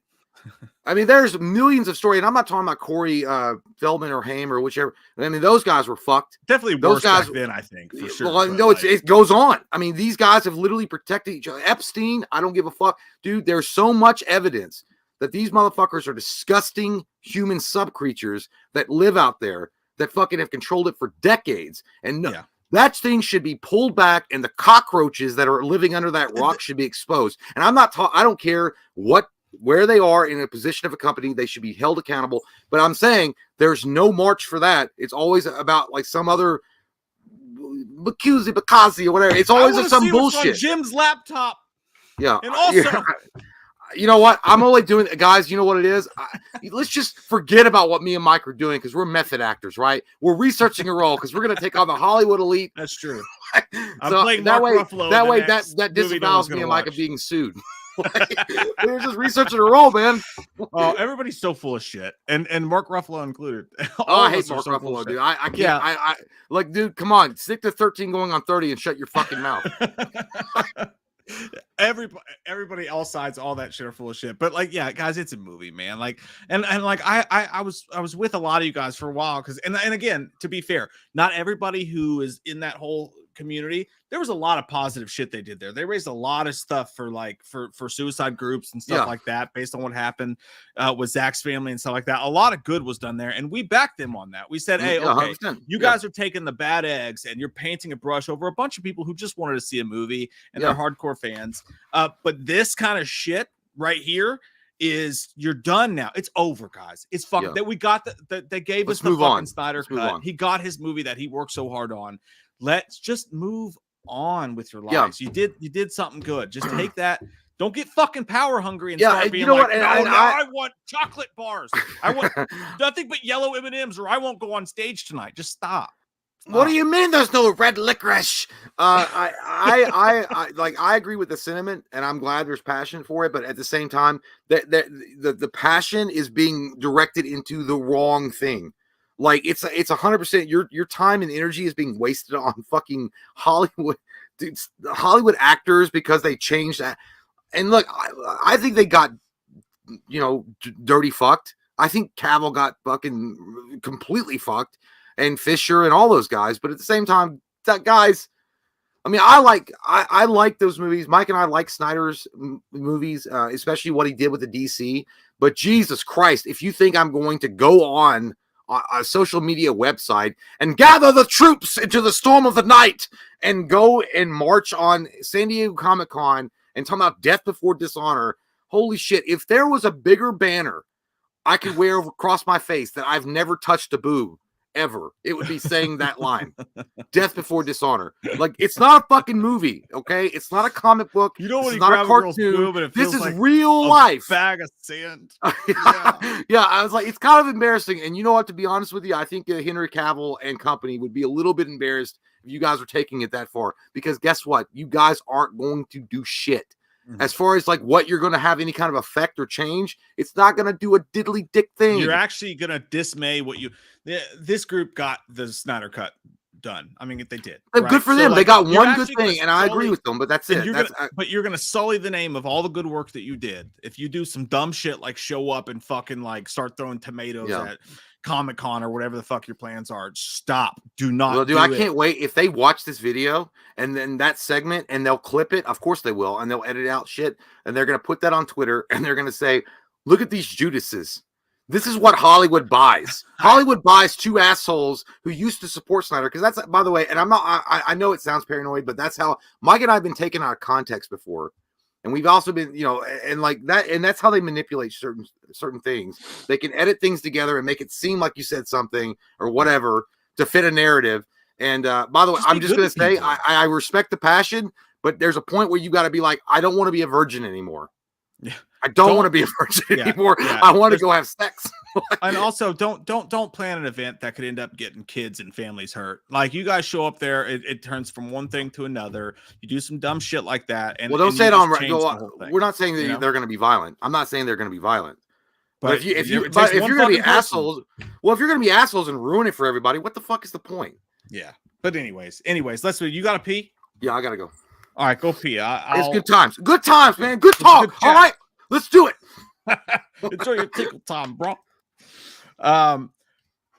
Creasefold says my crack starts right below my neck. I think Creasefold might be the other fucking dude. Creasefold, you guys have a lot in common. If not, you guys should DM each other. I think you guys should have some fun together. You guys could have a real good time. Gary said, I was never mad at Will. I don't think what he did was right, but I understand why he did it. We've all hit someone. I have. I'm not gonna lie. I have punched someone in the face before. I understand why he did it. We've all hit someone. What made me mad is we get prison. Yeah, but we get prison, motherfucker. Yeah. I mean, to be fair, smacking a dude when you're wearing a tuxedo and then he cracks jokes at you and everybody laughs is a little bit different than striking someone in the street. But yeah, really the opposite of that is there was more evidence against Will Smith for assault right there than there's been against anybody in the history of the fucking world probably for assault. So yeah, he probably should have been charged with something for that. Stacey James says, what's a movie idea you've always had but never saw? A good Max Payne movie. a really fucking simple, well-made, good Max Payne movie because it's the simplest goddamn story of all time, and it could be so dark and fucked up and twisted and heartbreaking. It could be the greatest video game movie of all time, and no one will fucking make it. Instead, they gave us Mark Wahlberg with fucking angel wings. I don't know why the fuck I got these angel wings on. They're on fire right now. That's not what the game's even fucking about. What's going on? I'm supposed to be taking pills and crying about my dead kids. Now I've got angel wings on fire. I'm screaming in the street. My leather jacket's too big for me. What the fuck is going on? We gotta outrun the wind. Yeah, it's definitely Max Payne. Holy shit tits from Texas town, Wyatt Atlee. Thank you so much, man. We really do fucking appreciate that. I'll bring this back up when Jay's around as well. He says, thank y'all for helping me feel like I belong somewhere. It means more than y'all could ever know. Thanks for a great 2022. And let's have an even better 2023. Fuck yeah, dude. Can't wait to see what y'all are anticipated for. Hey, cheers to you, dude. Let's all have a great fucking year next year. Can we please? Please. This year sort of sucked in certain aspects, and I'm really hoping for 2023 to fucking suck. Let's suck 2023's dick and have it come fireworks into the sky. That's what I want, Wyatt. And that's what you want too. Happy come fireworks, though. I'll bring that back up on Jay's round. Thank you, Wyatt, man. Really appreciate that. What a nice fucking thing to say, especially while we're talking about such negative shit and people being poo-poo heads. Bryce Russo says, hope all is well. Love your channel so much. Do you like Titanic? God damn. I think Jay likes Titanic. I thought Titanic was a big old frozen chunk of poopy, to be honest. I only went to see that movie so I could make out with chicks when I was 16 years old, and gave you a lot of time to do so. But never liked it. Thought it was overlong, bloated, self-important, never nearly as good as it was supposed to be. And it was pretty goddamn telegraphed, everything that happened in that fucking movie. I thought Titanic was overrated. And I think Avatar sucks shit.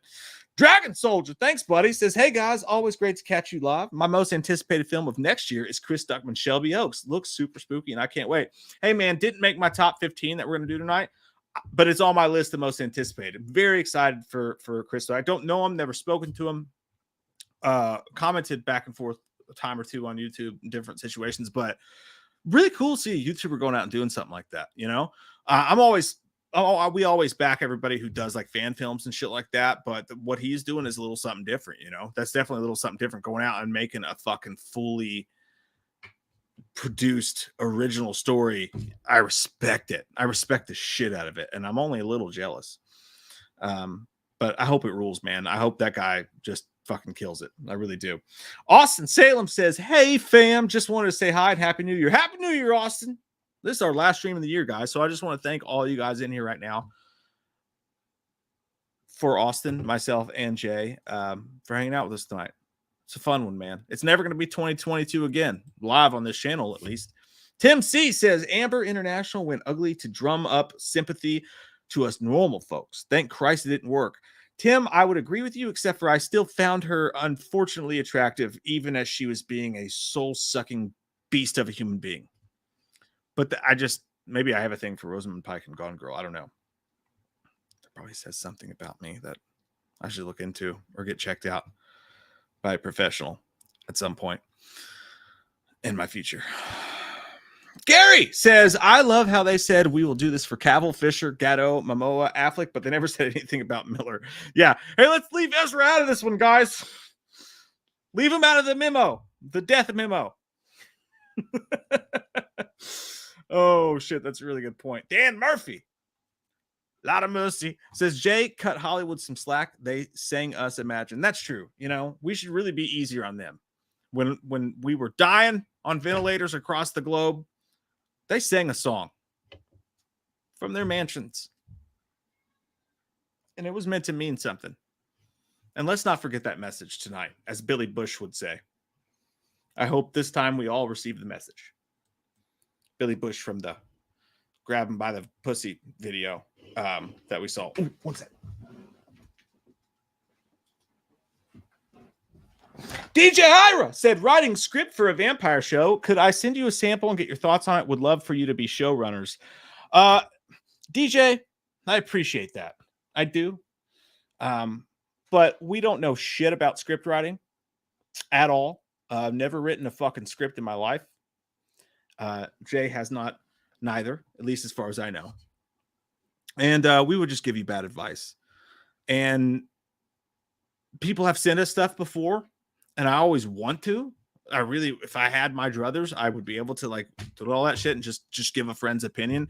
But I would feel bad doing it for one person, not everybody. You know what I mean? So it's just one of those things. Like we have sometimes people on Patreon will send us stuff like that. And it's like, yeah, it's not that we don't want to. It's just that it would be unfair if like what if we did it for you, we didn't do it for other people that asked for us to and whatnot. But I'll tell you this. I think if you're that interested in it, I just want you to know that we fucking believe in you, and I hope you fucking kick its ass and do not stop until you get it fucking done. We're probably not the people to ask about it. We don't know our asses from our titties. But oh, did you ever go for it? The old man-eating toaster. Hey, real quick before I go, I'm caught up, I believe, with the super chats, but Wyatt Atlee dropped a fucking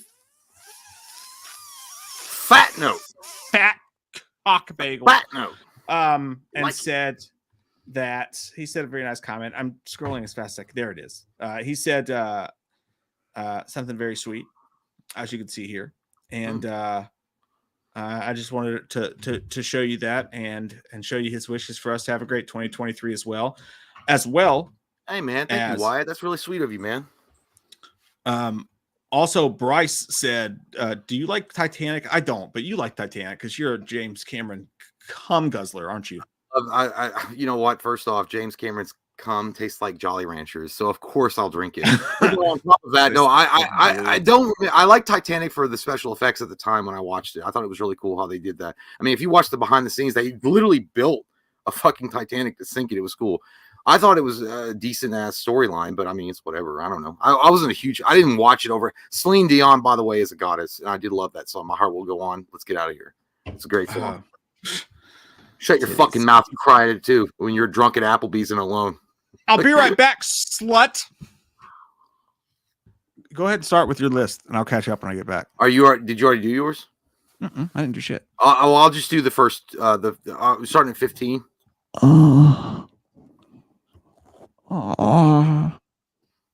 What? That sounds so nasty, dude. What happened? Why are you performing what you did at 7-Eleven last night? Don't do that. Out. That was none of your business. That was between me and Padron. Well, it was between you, that guy, and the cameras that was recording it. I told you to stay out of my special room. This is in public. Oh. I guess I'll get into my number 15 then. On that note, because that was the note to leave on. Michael Parton said that sounds beautiful. You could do that anytime. Lantonio, I'm probably butchering that, but appreciate. Hey guys, glad to finally make a live show. You guys rock. So much. My girlfriend is always asking what I'm watching. Now we both watch, and she says hi, guys, too. Hey, that's so sweet. Thank you so much. And I'm glad that you guys have tuned in to something that is probably the most mediocre thing that you could watch on YouTube. And I keep saying that because it's true, but I really appreciate the support, and that's really awesome. And Mike does too. So I'm going to go with my number 15 just to get it out of the way. So again, we are doing the top 15 anticipated movies of 2023. And to be honest with you, it was a really hard list to come up with because I was looking, I was like, man, I ain't see shit that I'm really that super excited about watching this year. But, I did my best and I tried to come up with a list of at least 15 movies that kind of got my interest flowing. My number 15 is going to be Ant-Man and Wasp: Quantumania. Now, to be honest with you, the main reason why I'm putting this at my number 15 is because I feel like the MCU is basically played out. I feel like it's a hooker that is on her last leg. This bitch looks like Courtney Love in Larry Flint versus the U.S. or Larry Flint versus the world movie. She is just bow-legged, strung out, stringy ass hair. She's done. That's what the MCU is to me right now. But I do love Paul Rudd, and I want to see, where he's going to take this. Because I mean, I look, Ant-Man's awesome because of Paul Rudd. So that's the reason why it's there. But I'm not like super pumped about it. But because I watched the trailer and I'm like, what the fuck is going on? Because it seems like it's all over the place, but it's still got Paul Rudd in it. So I'm gonna have at least some type of interest to see it just because of Paul Rudd. So, and Paul Rudd, dude, I love that dude since Clueless, even though he was fucking his stepsister. It's kind of, let's be honest with you, man. I understand the storyline, and they weren't like, wasn't he like in his 20s though? And she was like 17. I don't know. All right. I ain't gonna get into your business, but Jesus. Anyway. Blu-ray says I'm burnt out on comic book films. Lol. Yes, I am too. And I don't need to say lol because it's LOL. It is for sure. There's just nothing new and exciting. And again, I mean, MCU is a powerhouse. I mean, they are. I mean, they've got infinite resources. They've got Disney backing them, and they can turn it around. And I think that they will probably. When they introduce the Fantastic Four and the X-Men, there's a lot of great villains out there that they haven't really given a chance to shine yet. Kang the Conqueror, who is going to be in Quantumania, I think he's the next big baddie. I'm assuming. I don't know. But yeah, I mean, I just feel like right now is a downtime. It's a kind of like, Tomo Ogata says, are we talking Clueless or Cruel Intentions, Jay? Well, in Clueless, Paul Rudd's character was like, wasn't he like 20 or 21, and she was like 17, and they were like step siblings? I'm pretty sure I could be wrong, but that's what I thought. Austin says, Jay, what are your thoughts on the Midnight Suns game? Dude, I almost bought it. I watched, I did my due diligence. I did my geeky research. I tried to watch reviews on YouTube. I did watch the reviews on YouTube, and I read about it, but ultimately I couldn't bring myself to buy the full, the game at full price. I'm not saying that I won't eventually buy it, but it just seemed kind of boring, to be honest with you. I know it's turn-based strategy or it's turn-based fighting game, which I'm fine with. I grew up loving Final Fantasy 7 and 8, even 10. I loved all of them. When I say even 10, I like 10 a lot. But I grew up playing those turn-based strategy games or those turn-based fighting games. But I don't know, man. I'm kind of nervous to really throw down $60 for it. Maybe I'll wait for it, to be on sale. But in the Red Cold says Kang was blah in Loki. Well, I guess maybe. I mean, but Kang the Conqueror is such he's a great villain. He's really one of Marvel's like top tier villains, in my opinion. I love the Kang the Conqueror character. And maybe you're right. Maybe he didn't really have the right kind of exposure that he needed to have. Because it was a TV show. I mean, even though they put a lot of production into that, into the Loki show on Disney Plus. But yeah, I get what you're saying, but I still think that they can, the actor, I think he's perfect for the role, to be honest with you. Let's see here. I guess I'll go ahead and get to my number 14. So my number 15, just for the ones that aren't listening in the back, which is probably all of you guys. It's fine. It's fine. Ant-Man and the Wasp, Quantumania was my number 15. My number 14 will be Creed 3. Now, I'm kind of torn on this movie because I did like Creed 1. I liked Creed 2 decently enough. And Creed 3 there's no Sylvester Stallone at all. And we also know there's some bad blood going on with that whole situation between Sly and the Creed team over there. But at the same time, I do like boxing movies, and to be honest, I think they presented the drama and the triumphant kind of feeling inside really well with Creed 1 and 2. So I am interested to see what they would do with Creed 3 because again, I don't see any other boxing movies or any kind of warrior type movies coming out. And so I'll probably go see it just for the reason it's a boxing movie, man. And like, there's going to be some heart and soul in it, and I want to see it. Now, do I think it's going to be kind of dumb? Yeah. Do I think it's stupid that they dropped Sly off of it? Yeah. But do I think it has the potential to be at least a decent film? 100%. Do I think it's better than Ant-Man Quantumania? Yes. So Creed 3 is my number 14. What was your 15? Ant-Man and the Wasp Quantumania. And we've already talked about the death of MCU multiple times, so and that's why it's so low. But no reason to jump into that ship again. Yeah. Creed 3. I actually did not make my list, dude, because I actually think I might not go see it. Like, I was scraping the bottom of the barrel.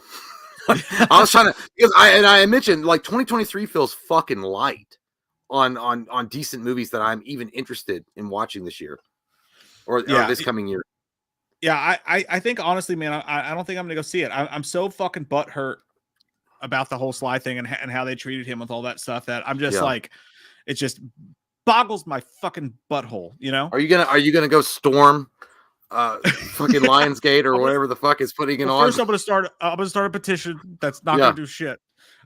Even if God himself signs off on it. But yeah, so I went to 15 and 14. Okay. My number 15 is going to be, and I'll catch up with yours real fast here. What is happening? Why is that noise happening? Okay. My number 15 is going to be a movie we talked about a little bit. It's going to be The Flash. Oh, dude, that's low.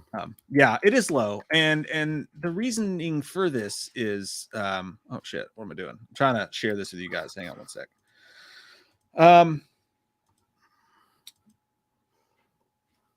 The reasoning for this is because it was higher, but look, I don't agree the movie doesn't matter because they're scrapping that whole idea and moving forward, because a movie's still a movie.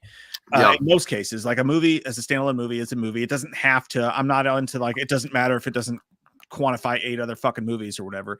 But at the same time, this movie was the purpose of this film was to spread out and do all these new things and to restart the universe and do all this stuff like that. That's dead. So a huge point of this particular movie is dead because of that. Second, I hate Ezra Miller. It just sounds like a bad person to me. Yeah. So that being the leader of it, it's going to be hard to find something to root for in there. But the only reason it even does make my list is because the craziness that's supposed to ensue in it, whether Batfleck's in there, we know Michael Keaton's going to be in there. Mainly Michael Keaton's the big. That's it. Yeah. But apart from that, apart from just seeing Michael Keaton as Batman again and just like seeing them do some wild, crazy shit, the movie's been ruined for me. But fucking Michael Keaton come back as Batman is pretty goddamn big deal. Right there. So yeah, that you know, Michael Keaton coming back as Batman could make Ray Charles see again. It's that triumphant.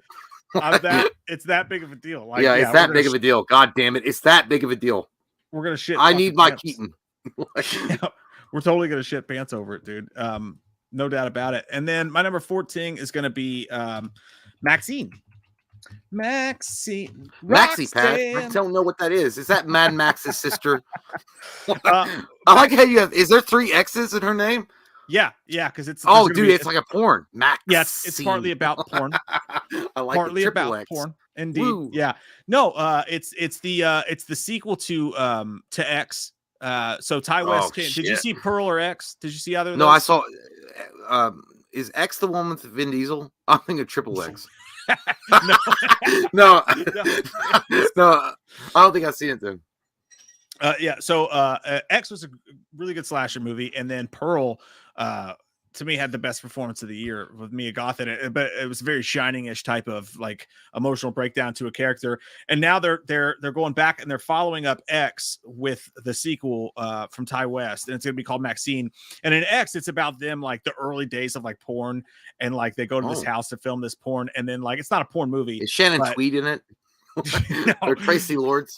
But they use it. They're filming the stuff there, and then a slasher situation breaks out and whatever. And she's the character. She escapes, and then this is going to follow her. She was going to be in the movie, and she's a crazy wizard. Yeah, she's a wizard, Harry. You can see there's some crazy shit going on beneath her surface. And just her performance in both those movies was so good. And then she's going now to LA, and it's going to start to take off with like the video industry, like where it all went to VHS and it all started to boom off. So it's a slasher movie, or is it like a drama type thriller movie? I imagine this is going to be a slasher movie, but we don't know because they've both been so different. I imagine that she's going to go up there and the shit she's seen is going to make her go fucking buku crazy. And we're going to get another slasher, but I think that whatever they do with it, I'm just interested in how it all unfolds. I think the first 2 movies were really good, and it seems like such an original, cool idea. I can't wait to see what they do with it. So MaXXXine's going to be I like it. Number 14. Okay, so my number 13 is going to be You know, and I watched this trailer and I didn't really know what to think. I do like Critical Role. I've watched they got Matt, Matt Mercer and Sam Riegel and all those, Liam O'Brien, Dungeons and Dragons, Honor Among Thieves, with Mike's favorite actor, Chris Pine, in it as well. You know what? I like that high fantasy, crazy ass shit with dragons and magic and like whistles and bells. I want all of it, and it feels good. It feels like a redemption from that bullshit they put out in the 90s with Marlon Wayans and the guy, I can't even remember his name. The one actor, I don't know who he is. I can't remember the guy's name. He had a fat face, but he was kind of cute. in like 1994, 1995, they came out with a Dungeons and Dragons movie. And it was terrible. It was awful. They had no respect for the subject material. They were just throwing out any kind of high fantasy type movie they could to make some money. But this looks like, I watched the trailer and they got Led Zeppelin going on with Whole Lot of Love, and they got Chris Pine playing pretty much Captain Kirk in a fantasy setting. So it also kind of feels like Guardians of the Galaxy set in the medieval times with like fucking magic. And I do dig that shit. I do like that stuff personally. And I thought it looked kind of fun. And I like Dungeons and Dragons. I never played it because I've never had a group to play it with, but I have watched, again, the Critical Role guys, and they put it on. So yeah, I was fine with it. And I like Chris Pine. I do like Chris Pine. I think Chris Pine is a really good actor. I think the problem with Chris Pine is that Chris Pine took it, he stepped into the shoes of William Shatner when he took on Captain Kirk, and then he was instantly put on. Well, yeah, it was great, but he was instantly put on the projection of everybody's radar, and he's like, oh well, he should be doing, you know what I mean? Like it was it was a huge role to fill, and then he did it, and it was kind of like, he's kind of fucked. Chris Pine, actually, it's weird because his performance as Captain Kirk in Star Trek reminded me of the dude who played Captain Kirk before William Shatner. For like, you mean Captain Pike? No, there was another guy, and his name was Captain Pike. He didn't play. Was he a different name? Yeah, it was a different guy. In the first episode, was it just the first episode? The pilot. It was the pilot. The pilot. Yeah, that guy was really good. Yeah, that was look. They had originally idea of Captain Pike playing the Captain Kirk, and then that guy got cut, and that makes sense. That does make sense. But I did like that guy a lot, and that actually Chris Pine. I do like Chris Pine in Star Trek. I thought he was good in that. I thought he was great. And I think there is going to be a Star Trek. I think all the newer Star Trek movies, except for like the last one, was good. Yeah.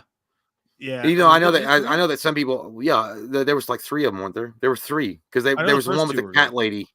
You and I went and seen that in theaters. It was the third one. It was just the first one and then Into Darkness. I don't think they did a third one, did they? Yeah, they did. They Wrath of Khan. That was Into Darkness. Was the Wrath of Khan one? Yeah, and that was played by Doctor Strange. Yeah, Benedict Cumberbatch. And then the third one, it was like a cat person or something. They landed on a planet. It was like, I didn't realize there was the third one. It wasn't good. That's why you forgot about it. It's like a bad hangover. You just forget and move on. You don't want to. That's wild. You don't remember what all the coke and shit that you did the night before. But yeah, Dungeons Dragons. Obviously, that's not on my list because I just don't do that stuff. The fantasy stuff just doesn't do it for me at all. But that trailer did look kind of fun though. If you're into that sort of thing, it did look fun for sure. My number 13 is going to be a movie that I wouldn't expect to be in my list actually, except for the fact that it's about the subject material interests me a lot. It's going to be Oppenheimer. Oppenheimer from Christopher Nolan. It's so low on your list. I can't wait to see your top 10. Dude, it just honestly like Dunkirk bored the shit out of me. It was good. Made a good movie. Yeah, Dunkirk was boring. Didn't even see Tenet. Didn't even see it. Like, I just what is it? I could sense it. Tenet. Oh yeah, no, I didn't want to see that at all. Yeah, with Idris Elba. No, he wasn't in that. He wasn't. Yeah, in he was. That was no. Yeah, he was. Yeah. No, I don't know in that movie. Robert Pattinson was in there. That's who it was. But that's what I said. If it was Idris Elba, I probably would have been more into it. But I just don't like all that stuff. I could tell that movie was going to annoy me. But Oppenheimer being about like the nuclear bomb, the father of the atom bomb. Yeah. Yeah. Like I'm so interested, and I love Cillian Murphy, obviously, or Cillian Murphy, or however you fucking say his name. But Cillian, dude, fucking it being about what it's about, just that subject matter really gets me going. Well, and it's also Christopher Nolan's way too like full of himself sometimes. Like it's gonna be super secret. But that I feel like that's right up his wheelhouse. like that particular Oppenheimer, that seems like it could be an instant classic. Yeah, of Nolan. 100% I'm super psyched instant about classic. it. Yeah. And no, Tanae, is it Tanae or Tanette? Fuck, how do you say it? Tanette, I think. I don't know. Tanette. Yeah. It was that was Robert Pattinson, and it was John David Washington was the dude that was in that. Time travel movies just annoy me, like going back and forth with like the where are we here? Well, dude, Interstellar was amazing because they did time travel in that too. Yeah. But the whole on the backwoods men. I can walk fast. I just knew it was going to annoy me. But for some reason, something about Oppenheimer has me fucking stoked. I'm really excited to see it. Opportunity. Oppenheimer is opportunity. Am I still a crazy boy? Opportunity. We're just a couple wild and crazy guys. So my number 12, and we kind of dog shit all over DC earlier, but it's going to be Shazam: Fury of the Gods, which is the sequel to Shazam. I really did like Shazam 1. I mean, it's goofy, it's stupid, it doesn't take itself seriously. I mean, let's be honest, the guy from Blue's Clues probably directed the first one, but I had a good time watching it. It was the dude from Lights Out, actually. It was Sandberg. That's what I said. I love that guy. That guy's an incredible fucking director. I don't, no insult meant. I meant like I really did enjoy that movie because I feel like Shazam didn't take itself seriously, and they skirted the line of Guardians of the Galaxy, and I don't know, they did their own thing. They had the Guardians of the Galaxy thing, but they did their own thing, and I like that. I really appreciated what they did. And the main guy that played Shazam, I can never remember his name. What was his fucking name? I always want to say Zachary Quinto, and I know it's not him. No, Zachary Quinto was Spock. James Marsden. Fuck, yeah, that's who it was. It was James the guy Marsden. From Scrubs. It was the guy from Scrubs. Right? Yeah, dude, I think that guy. I don't. Hold on. Zachary Levi, Michael Parker. Zachary Levi. Zachary yeah. Levi. I think he really inherited. He does look like Zach Braff, dude. Yeah. Well, he inhabited that character perfectly, and I think he did a great job. And I feel like Shazam, like what they've done with it, it does feel like Tom Hanks's Big, but with a superhero aspect to it. So I feel like it was really unique and cool. And I've heard that Fury of the Gods is going to be a little bit more serious because now he's learned his powers and things like that, and he's going to move on from there. And I'm really interested to see what they do with the Rock's Black Adam, if he's going to make an appearance. But it's kind of bittersweet to me because I know that it's also part kind of the Snyder universe. So, it really sucks about DC, man. It's like celebrating Christmas with one of your mom, with your mom or your dad, but they're going to be fucking divorcing next year. And you're just trying to really enjoy the moments that you have with them. So it's bittersweet. That's a really good explanation, actually. That's a perfect explanation for how it feels. I'm saying this. I'm not saying this to poo-poo on your list because I think most people will agree with you. I think. No, I don't care if they do or not. I'm just giving my list, dog. No, I know. No, I'm just saying, so you don't think I'm trying to shit on your picks. Because I think most people are very excited about Shazam 2. But dude, I watched that trailer. It came out and I watched it. Yeah. I thought I liked Zachary Levi a lot as that character. I thought him as Shazam was fucking perfect. But I saw that movie. I watched it twice, and I just am bored to tears by it. Like, he's good. The trailer had that moment where he's trying to buy. He's like, I could buy beer or whatever that was. That was good. But the movie that was built around, and I love the director, but the movie that was built around, corny. It was so fucking by the goddamn numbers, dude. So I mean, how much did Warner Brothers pay you to say all this? I mean, was it a lot? Oh, it did. But I see the trailer for the new one, and I'm like, I would love to see that character actually get put in a serious situation. Yeah. Now that's what I mean. I think it looked like Black Adam fucking 2.0. It was like the same old shit. Well, I feel like they skirt the line between almost like they don't fourth wall break it, but they skirt the line between like something like Guardians of the Galaxy and like maybe Deadpool. Right, but I feel like, but they find. I feel like they find their identity somewhere in between there. I'm not again. It's obviously not Deadpool. It's not that violent, there's something about that shit that harkens back to those '80s feel-good movies. Like, it's corny, it's cheesy. I get it, but it's whatever. It's just fun, and a lot of people, Zachary Levi's Shazam is really what a lot of people wanted Snyder's Superman to be. Like, he's corny and he's like, oh, I'm about, the superhero life. Yeah. Yeah, that's a good point. Christopher Reeve, woo. And then it's like, you know what I mean? Like, it's supposed to be corny on purpose. Yeah, no, I see exactly what you mean. I think it's just for me, like, I think that it just feels too like, oh, this is our Marvel movie. Like, we're going to do the Marvel thing with Shazam and everyone's going to love Yeah. it. And it No, just feels maybe. so paint by numbers for me. It feels so fucking everything special about you came out of a bottle. Well, I just, like, you know, there's just nothing about me. I feel like they did such a great job with Shazam, making it like Tom Hanks is big. I really would hate for them to reboot it with James Gunn and they make it so fucking serious, where he's wearing like a hood and he's like, you know, it's just like too much. And I think, and this one's not gonna, James Gunn doesn't have, I don't think really anything for the most part to do with this one, but like when it comes out, it just feels like it's the last hurrah. Give Snyder his fucking, let him ride off. He would have fit. The suit and shit does fit with the Snyder's thing. Yeah, I think the new suit, by the way, for Shazam looks good. The new suit, it's way better than the first one. Yeah. I like the way those suits look for sure. Yeah. My 12 is going to be Renfield. This is and sounds familiar. It's fucking Nicolas Cage's Dracula movie. Is what it's going to be. So it's not focused on Nicolas Cage, but let me show you guys this just in case you haven't seen it. If you don't know about this, it should get you fucking pumped for the movie because his Dracula looks fucking weird as shit. Like it just looks weird. Okay. That's the first time he's done what was the last time he did a Dracula? He did Vampire's Kiss in the 80s. Okay. So yeah, Vampire's Kiss, yeah. This is his fucking Dracula. that your grandma after Thanksgiving.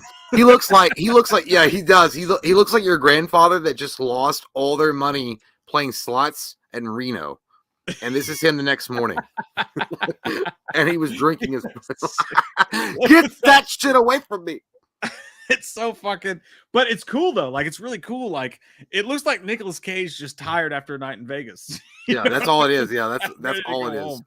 Have you guys ever seen, by the way, he looks like Elvis's road manager. But I'm really excited for that movie just because, and it's not actually going to focus on him. I want to say, is it Nicholas Hoult? Who's the fucking other guy that's in that movie? Well, Renfield was the partner of Van Helsing. Right. So that was hunting down Dracula. So it's not going to be about Nicolas Cage's character, but it's going to be about Nicholas Hoult, who actually plays the character Renfield. I'm kind of like whatever about Nicholas Hoult. I don't really give a fuck about Nicholas Hoult. Well, Renfield was Dracula's dude, right? Not no Van Renfield. Van Helsing had Renfield was the I'm sorry. Renfield was like the Igor for Dracula. For Dracula, he's the one that ate bugs and shit. Yeah. Renfield was like his servant man.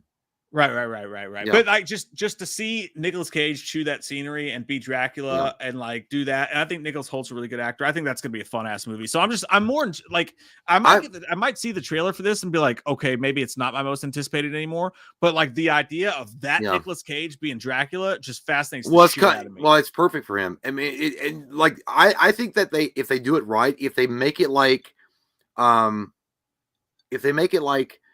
what's that? What the fuck, dude? How do I forget this? Zombieland. If they make it like Zombieland, where it's just kind of fucking out there and it's comedic and it's supposed to be, I mean, there's obviously some horror in it, but they make it like Zombieland, I think it'd be like classic. Dude, can I show you something real quick? But I don't like Nicholas Hoult that much. I think Nicholas Hoult is a one-trick pony, to be honest. I think he's a one-trick pony. Like he always had he's always got the sad eyes and the sad face. You know, he was the Beast in the new X-Men, and then he was like, I don't know. I don't know. There's something weird about him. Let me show you guys something real quick before Jay makes his next pick, though, because we talked about this, and Jay and I have seen this before. We've talked about it, but look, okay. So I don't want to laugh at I don't know how this panned out or how serious the situation ended up being, but when this came out, this is just funny because this is literally me and Jay, like maybe 10, 15 years ago, coming out of a bar fighting with each other. I mean, we're like 10 or 15 days ago. What? This is literally me and Jay after a bender one night. All right.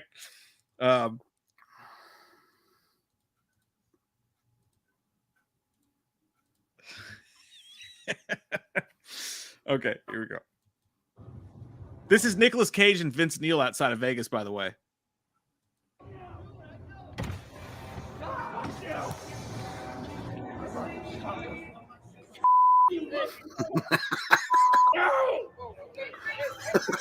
I'm not right. Dude, he's grabbing him like he's in Batman 89. You're my number one, Bob. That's so embarrassing. Holy shit. Stop this now. Dude, I'm so thrilled that you and I are like fucking barely anything on YouTube so that nobody was following us around with cameras. Because if you saw the shit that oh my God, if there were cameras pointed at us when we came out of that karaoke bar a few years ago and we were like slamming each other on the fucking concrete and then getting up and be like, dude, and then this guy coming out of the fucking bar be like, hey. And we were just playing. We tried to get in the car and we were screaming at each other like some old ass married couple and me chasing Mike down the fucking road with my car. And then when I'm trying to get Mike in. I love you. Stop. Yeah, I'm trying to get Mike in the car and he's like, no, fuck you. I'll get my own ride home. And like walking, like he walked into a fucking parking lot with a lone church. It looked like a Scientology church. And then just that. Like it was like, oh my God. But yeah, Nicolas Cage was obviously fucking drunk as fucking a skunk, but like he had it. Hey man, you can say what you want about Vince Neil, but at least he was trying. Vince Neil was trying, fair, bro. In that situation, by the way, when you look up what happened, Nicolas Cage was actually taking care of Vince Neil because apparently Vince Neil inside he tried to like go after some woman or something like that. There was some situation. He was making an ass of himself, and Nicolas Cage in that video, what he's saying, he's like, "Please stop this. I love you."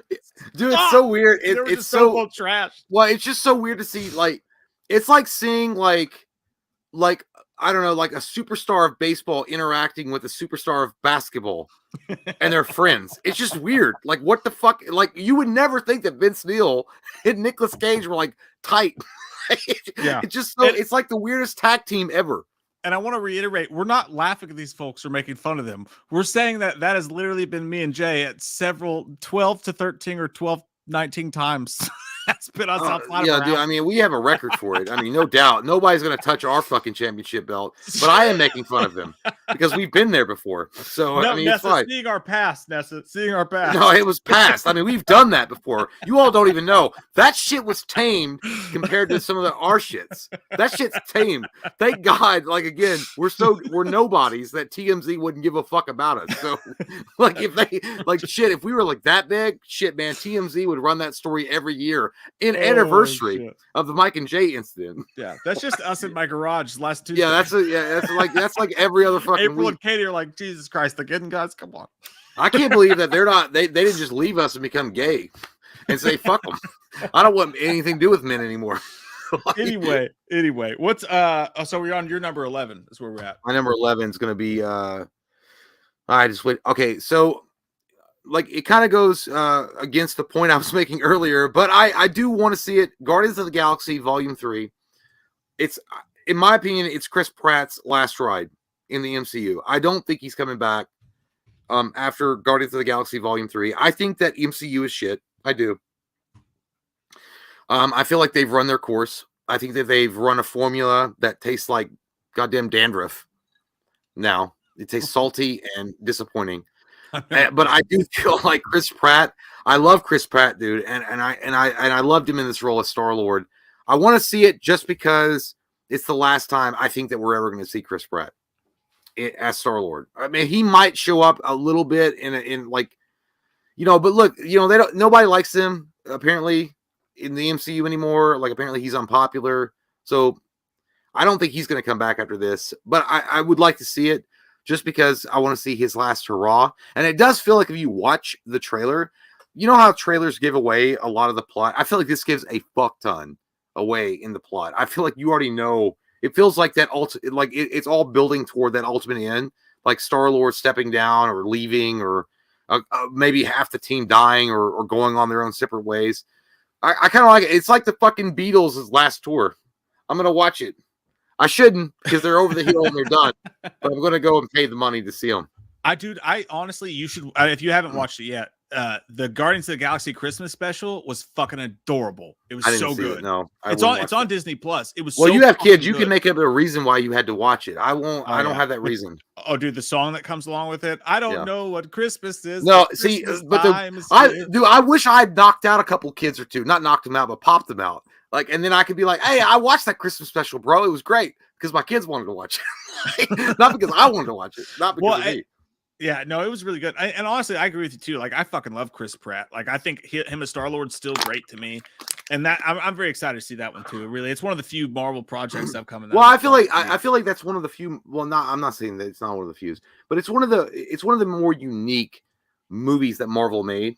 Yeah, and it really does. It transcends not only like an adult can enjoy it, but a kid could enjoy it too. So if you have a kid, you can go and enjoy it for different reasons, right? The adult could enjoy it because it's like, oh, there's throwback music, there's throwback attitude, and the kid could enjoy it because it's slapstick and shit. But yeah, I'm 100% with you, dude. I totally agree. I'm excited. I don't think that one made my list, but I am excited. It was like number 16 if it didn't. I can't remember right now, but I'm very excited for it. My number 11 is going to be what was it? Oh, Saw 10. Saw 10 is going to be my number. I didn't know they were doing another one. God damn. I didn't even know that one. Yeah, no, it's coming out, and they're bringing back Toby Keith for it. Big deal. Huge. It's huge. I ain't as good as I once was, but I was good once. That's like saying Robert Englund might come back as fucking Freddy Krueger. That actually would be a huge deal, by the way. Toby Maguire. No, fuck, what's his name? God damn it, my brain. Tobin Bell. Tobin Bell's coming back. He's coming back, and it's going to go back to the past. Like, I don't know how they're going to work that in. They've done this 16 times. Yeah, I know, right? Like, it's like, hey, we found a couple of fucking audio tapes under the bed in an abandoned warehouse. It's got new directions. But it's like, where the fuck did he stuff all these? It's gonna be Saw. It's gonna be mixed in between, like in the middle. They're going back. It's like a side story in the middle of the old movies, between like 6 and 7 or some shit like that.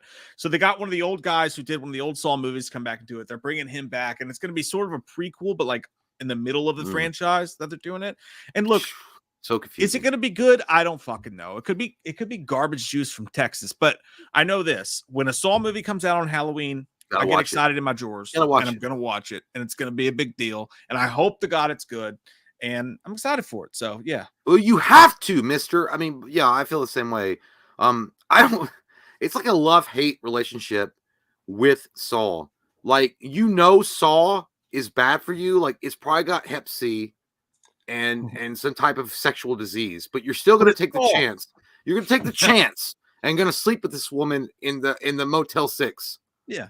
Basically, Saw is the woman you sleep with in a Motel 6. Yeah. It's a great fuck, but you run the risk. You run the risk of a disease. And it may not be a great, it may be. It might not be, but you hope that she didn't drink a lot and you didn't drink a lot, but it's provocative. It gets the people going. It gets the people going. Yeah, I like it. It does.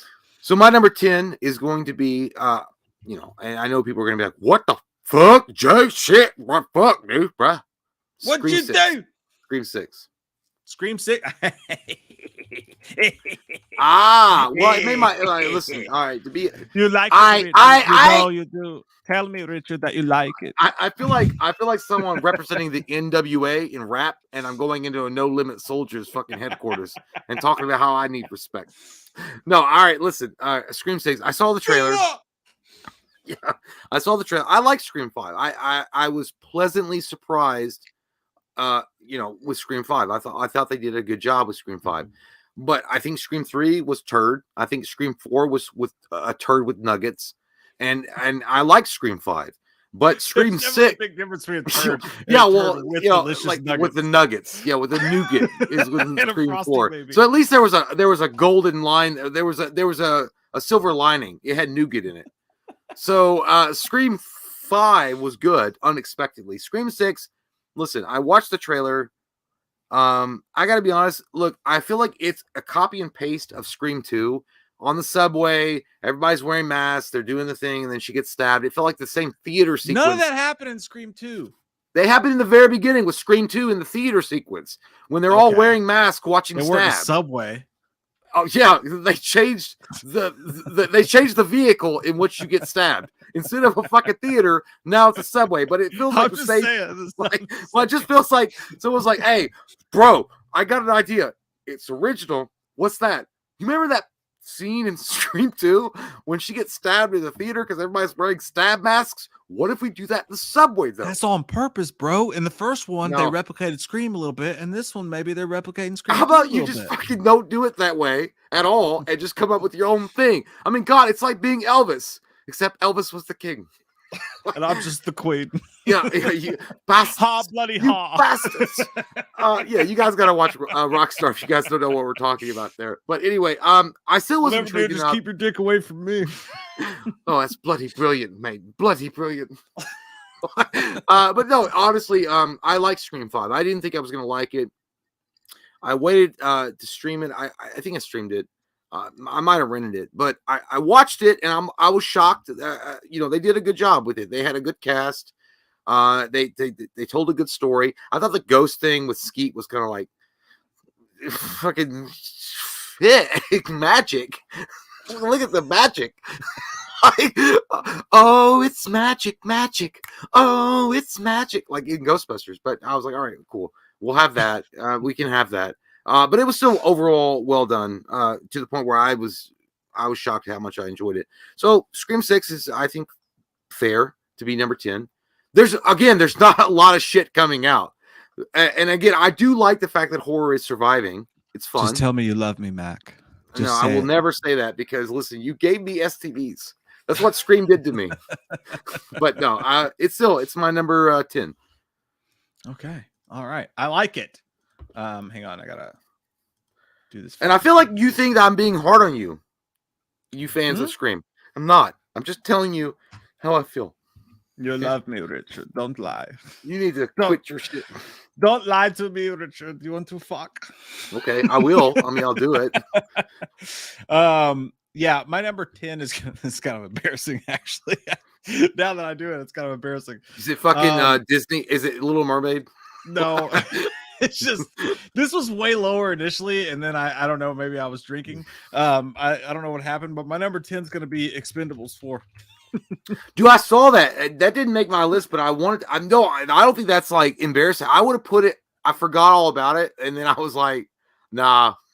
I don't know, but it's still a great pick.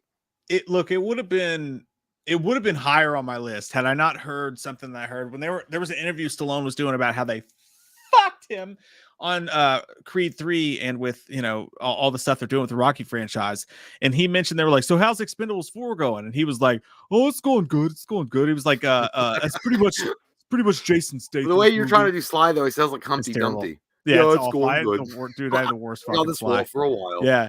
He's like, it's pretty much, yeah, I can't even do it. Fuck you. But he was like, it's pretty much Jason Statham's movie, is what he said. He was like, but I hear it's really good. So apparently it's been filmed, I guess. It's in the can, and Jason Statham is the lead of it, which I don't like. What the fuck? Like Jason Statham's fine. I enjoy him and other stuff, but like as far as an Expendables film, like Statham is like the 9th most one I'm there for. I'm there for the Sean Claudes and the Stallones and the Dolph Lundgrens. So that bumps me out a little bit, but still, an Expendables movie in the year of our Lord 2023 sounds pretty fucking balls deep in the kind of thing that movies need these days. So I'm into it. Well, I'm gonna say this, and it's gonna sound mean, but like Mike said, I respect Statham. I think Statham is he's fine, he's good. I enjoy some of his movies, but saying that Statham is the lead in Expendables 4 is like buying a fucking ticket to go see Kiss and fucking ABBA performs instead. Yeah. No, I would say no there. I would say no, but it did bum me out a little bit for sure. Hey, you want to go pee before we get to our top 10? I'll be back. Yeah. Okay, all right. Okay. I'll catch up on some super titties. Hey, are you gonna do your number 9 and 8? Yeah, I'll do that, and then we'll do the super chats together when you get back. Okay. All right. My number 9 is gonna be a secret. I ain't telling nobody. So fuck y'all. No, my number 9 is gonna be, what is my fucking number 9? I forgot what it was. It's gonna be, oh man. it's hard to do this sometimes when some movies come out and they don't have a lot of information about them. So yes, as you hear me typing, I am pulling up information about this movie, and I don't think that you will argue with me when you see what I'm pulling up, my friends. But my number 9 is going to be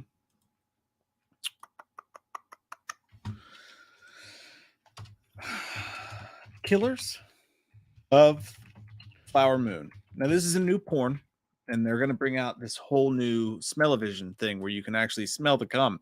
No, it's a movie. If you haven't heard about Killers of the Flower Moon, which some of you I know are probably saying, "What the fuck is that shit?" But Killers of the Flower Moon, listen to this. There's no trailer or anything like that yet. But let me just, if you don't know, explain to you what's going on with Killers of the Flower Moon. Directed by Martin Scorsese, starring Leonardo DiCaprio, the Mighty Duckman, I swear to God. No, that's... Anyway, Leonardo DiCaprio, Robert De Niro, okay? Lily Gladstone, Jesse Plemons, John Lithgow, Brendan fucking Fraser's in this movie. The cast is absolutely goddamn insane. And the IMDb synopsis for this, it's a crime drama history film, says members of the Osage tribe in the United States are murdered under mysterious circumstances in the 1920s, sparking a major FBI investigation involving J. Edgar Hoover. Now, I know that's not the type of movie we usually talk about on this channel, but fucking the Scorsese film with De Niro and goddamn Leonardo DiCaprio in it, you know it's going to be a fucking banger. You just know it's going to be. So I'm super stoked about it. So yeah, you had to be at Leo. You had to be at Scorsese. Scorsese could direct a movie featuring a turd and a piece of toilet paper, and I would watch it. I'd be there fucking day one to see that shit.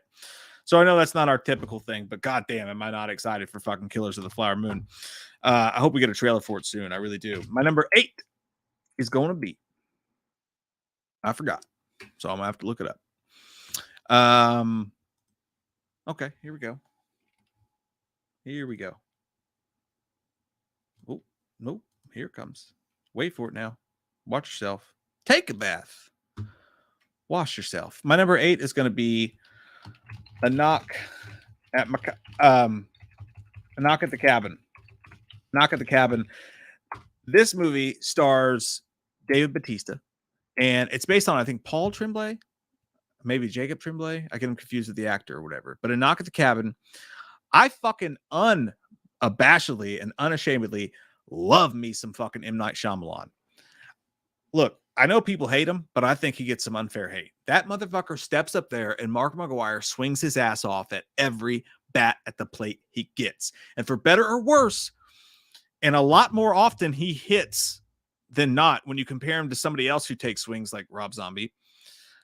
For better or worse, he goes up to the plate. You know you're getting something strange. You know you're getting something weird. You know you're getting something that's going to be filmed strange and fucking have uncomfortable dialogue. And you know you're going to get that vibe from an M. Night movie.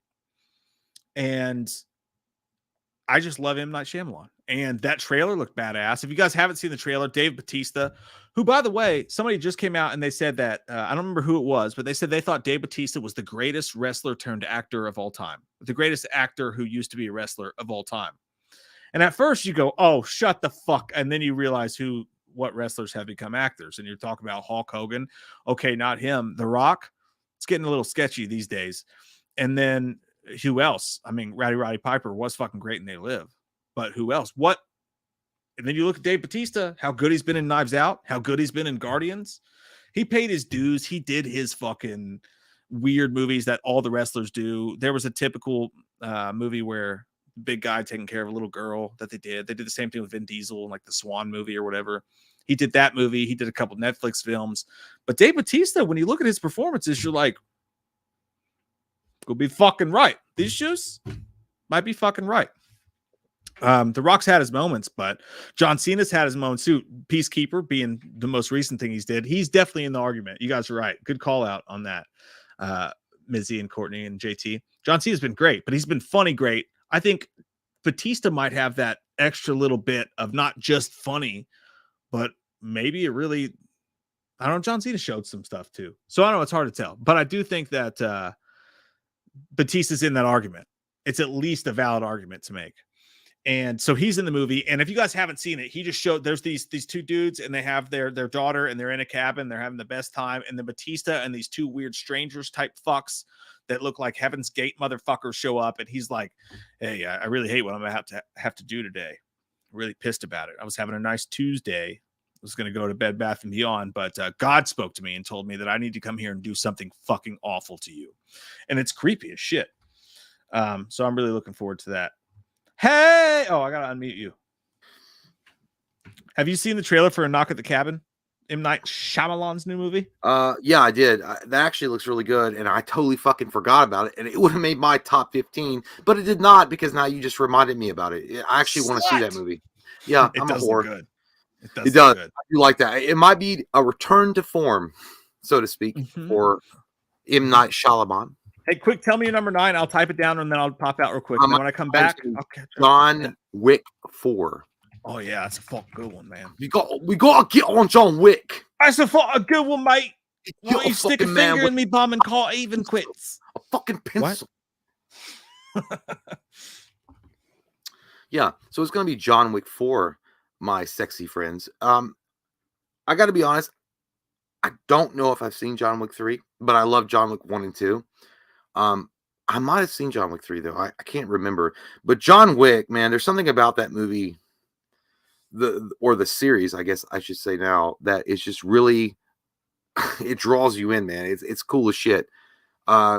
Obviously Keanu Reeves couldn't knock out a daisy, but in this reality, he's badass and he's great. And I love it, man. Like there's something about it. It feels so old school, so classic that I can't just turn away from watching it. So John Wick 4, I think is going to be good. Will it be the last John Wick movie? Possibly. Maybe. But he's almost become John Wick, a mythological character that I don't feel that they would retire him in that. Yeah, I don't know. I don't think they're going to kill him in John Wick 4, but we'll see. But I'm definitely looking forward to John Wick 4. I think John Wick 4 could be some sexy stuff right there. Okay, some sexy stuff. Rosalia Zurita says, John can light my wick. Woo wee. Alrighty. Yeah. Rick Hunter, sports/horror/conspiracy, says the John Wick franchise is awesome. I agree. I definitely think the John Wick franchise is something spectacular and sensational and without a doubt amazing. And that's why, again, it broke the top 10 for me. I don't know. I can't control. So I think that Mike did. Did he do his number 8? Colton Candler, by the way, says, Jay, did you all find the new Nightmare poster I sent you for the Christmas unboxing? It wasn't in the video. Y'all might have thrown it away. I don't think we threw it away.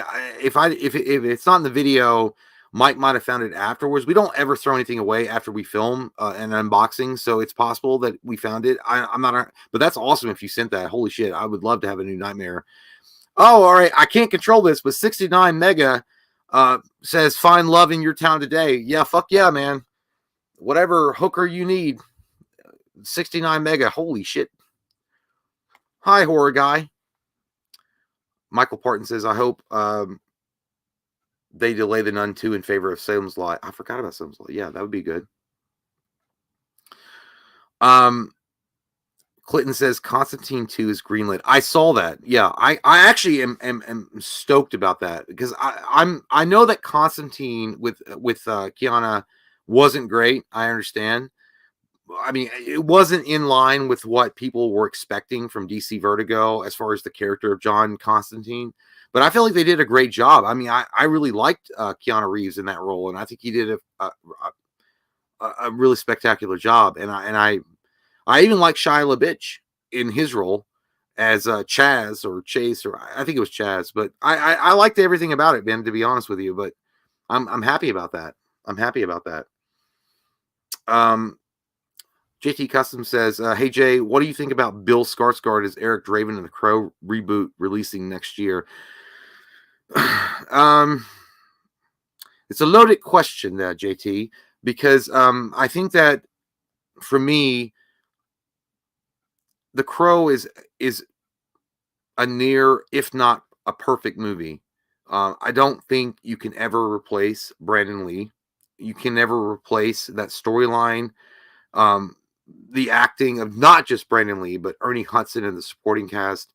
It was so wonderfully magical having all those guys in that movie together that I really think it's going to be, it's a hard pressed situation for them to even fuck with that. And I personally wouldn't have done it.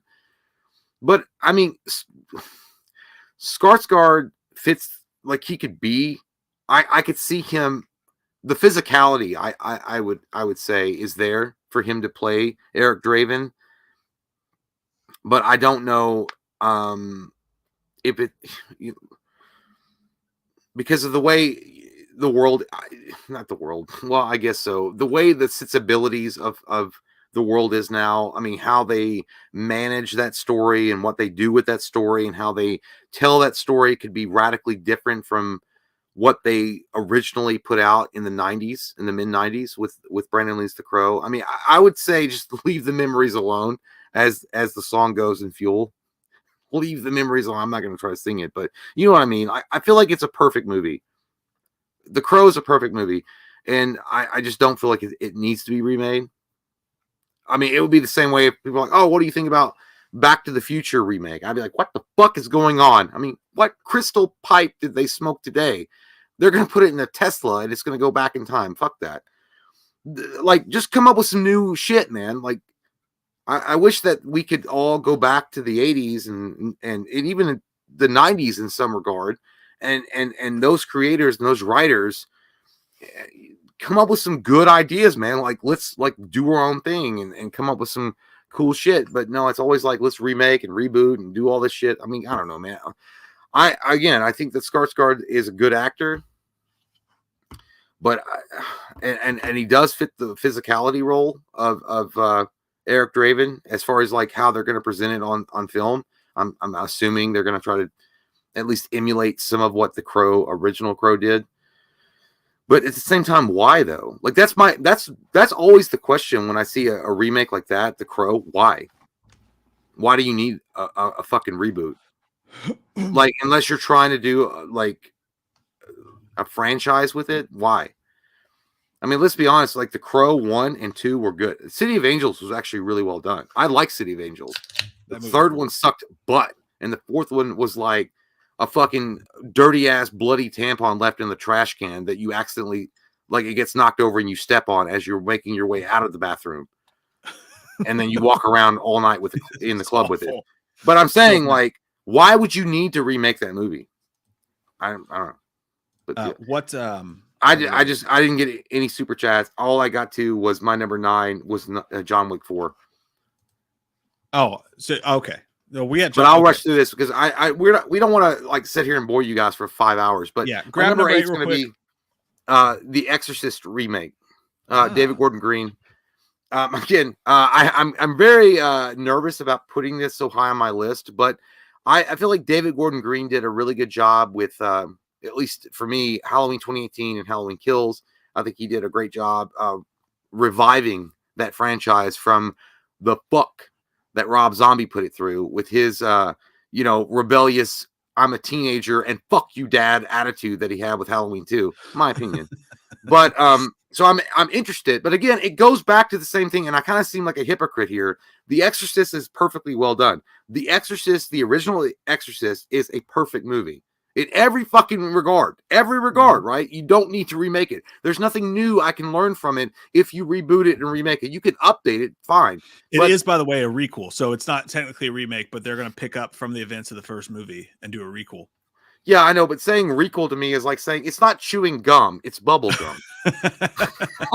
It's the same. I mean, I just feel like to go back and touch a classic movie is man, it's risky, and even to fuck with that franchise, that lineage of what the Exorcist is, the original Exorcist is kind of, man, that's ballsy. But I am interested to see what they do with it. So it's yeah, I'm with you on that, dude. It's fascinating to see what comes of it. Whether I'm not sure. I'm not going to tell you it's going to be great, but I'm fucking because there's so many for it. things that could go wrong with that reboot or requel or remake that it could be like disastrous. It could be fucking bad, but it's fascinating. Yeah. All right, we'll catch up on super chats real quick before we finish out our lists. Let me scoot back here real quick. Do a little scoot. You know what I mean? Boot scoot boogie. Just do a little scoot. So by the way, while I'm scrolling back through this, so Katie and I had a babysitter the other day, right? Mm-hmm. And we go out. I literally, if you hadn't said sitter, I was like, yeah, Katie and I just had a baby the other day. I'm like, I wasn't told. We went out. It was a Christmas miracle. But we went out and she's like, I heard this bar was pretty fun. It's called Old Hookers. And I was like, that sounds like a good time. It was like the day after Christmas, right? So, and it was like, it was snowy outside. I was like, I'm in the mood to go to like a cool, like punk dive bar or something like that. So like, this place. So we go there and it is straight up gay bar, by the way. And I'm not sure if it's officially that, but all I know is you walk in and it's a shoebox place. I guess it's super small, right? And the waiter's like, hey, how are you guys doing? And everybody, it was a gay bar. You know what I mean? Like, I'm pretty fucking sure. At least it was, even if it's not a gay bar, everybody in there was gay. But dude, gay bars are kind of, I think they're fun. Dude, it was because it has good energy. It has good energy. Dude, everyone was so nice and so fun. And it's not the first gay bar I ever been to, but like it's this really tiny hole in the wall place, and everybody's getting shit faced. And immediately people started to buy us shots. They did karaoke. Yeah, everybody's really nice. I did Heart to Blender. I did Sippy Charm Kind of Life, and I even did Eminem's. Where is this at? Is it in Lexington? Girls? Yeah, downtown Lexington. Is it new? No, I don't think it's new. Maybe it's new-ish, but it's been there a long time. But dude, we should go. It's a fucking blast. I think I might have been there. I've been there a couple. No, not by myself. The way I was like, I've totally been there a couple of times. No, but is like they had a drink where they served like gummy bears, like a gummy bear drink. Yeah, dude, they were fun. They didn't have a karaoke. They had two stories. They had like a bottom level, and then you could go up to the top. Where you're talking the bar? Yeah, I don't the know bar. Yeah, maybe it was the bar. I've been there like 3 times. For Katie's birthday a couple years ago, we went to that drag show at that one, and we had a fucking time. It was a good time. Yeah. Dude, gay bars are the funnest fucking bars. Everybody's so fucking nice. And by the way, ass off. Single dudes, listen, if you're looking for a girl, go to a gay bar. I'm telling you. Oh yeah. There's single girls everywhere through gay bars. I'm telling you, 100%. If you want to try to get with a chick, if you're hetero and you want to do that, go to a gay bar, man. I'm telling you, 100%. I'm telling you, that's the secret. And it's the easiest pickup line ever, because it's like, hey, my name's Mike. I'm not gay, by the way. I'm just hanging out. Yeah, you don't want to say it like that, though. You'd be like, hey, by the way, I don't like dick. But that aside, even then, like, I can't tell you, man, the last time I had that much fun at a fucking random bar. Like, just what a fucking time. Yeah, if you guys have never been, I recommend going. It was like the 1980s. Nobody gives a fuck. Everybody's having the best time. It was fucking awesome. But okay, so Austin Salem says, hey fam, just want to say hi and happy new year. Happy New Year, man. Woo-wee!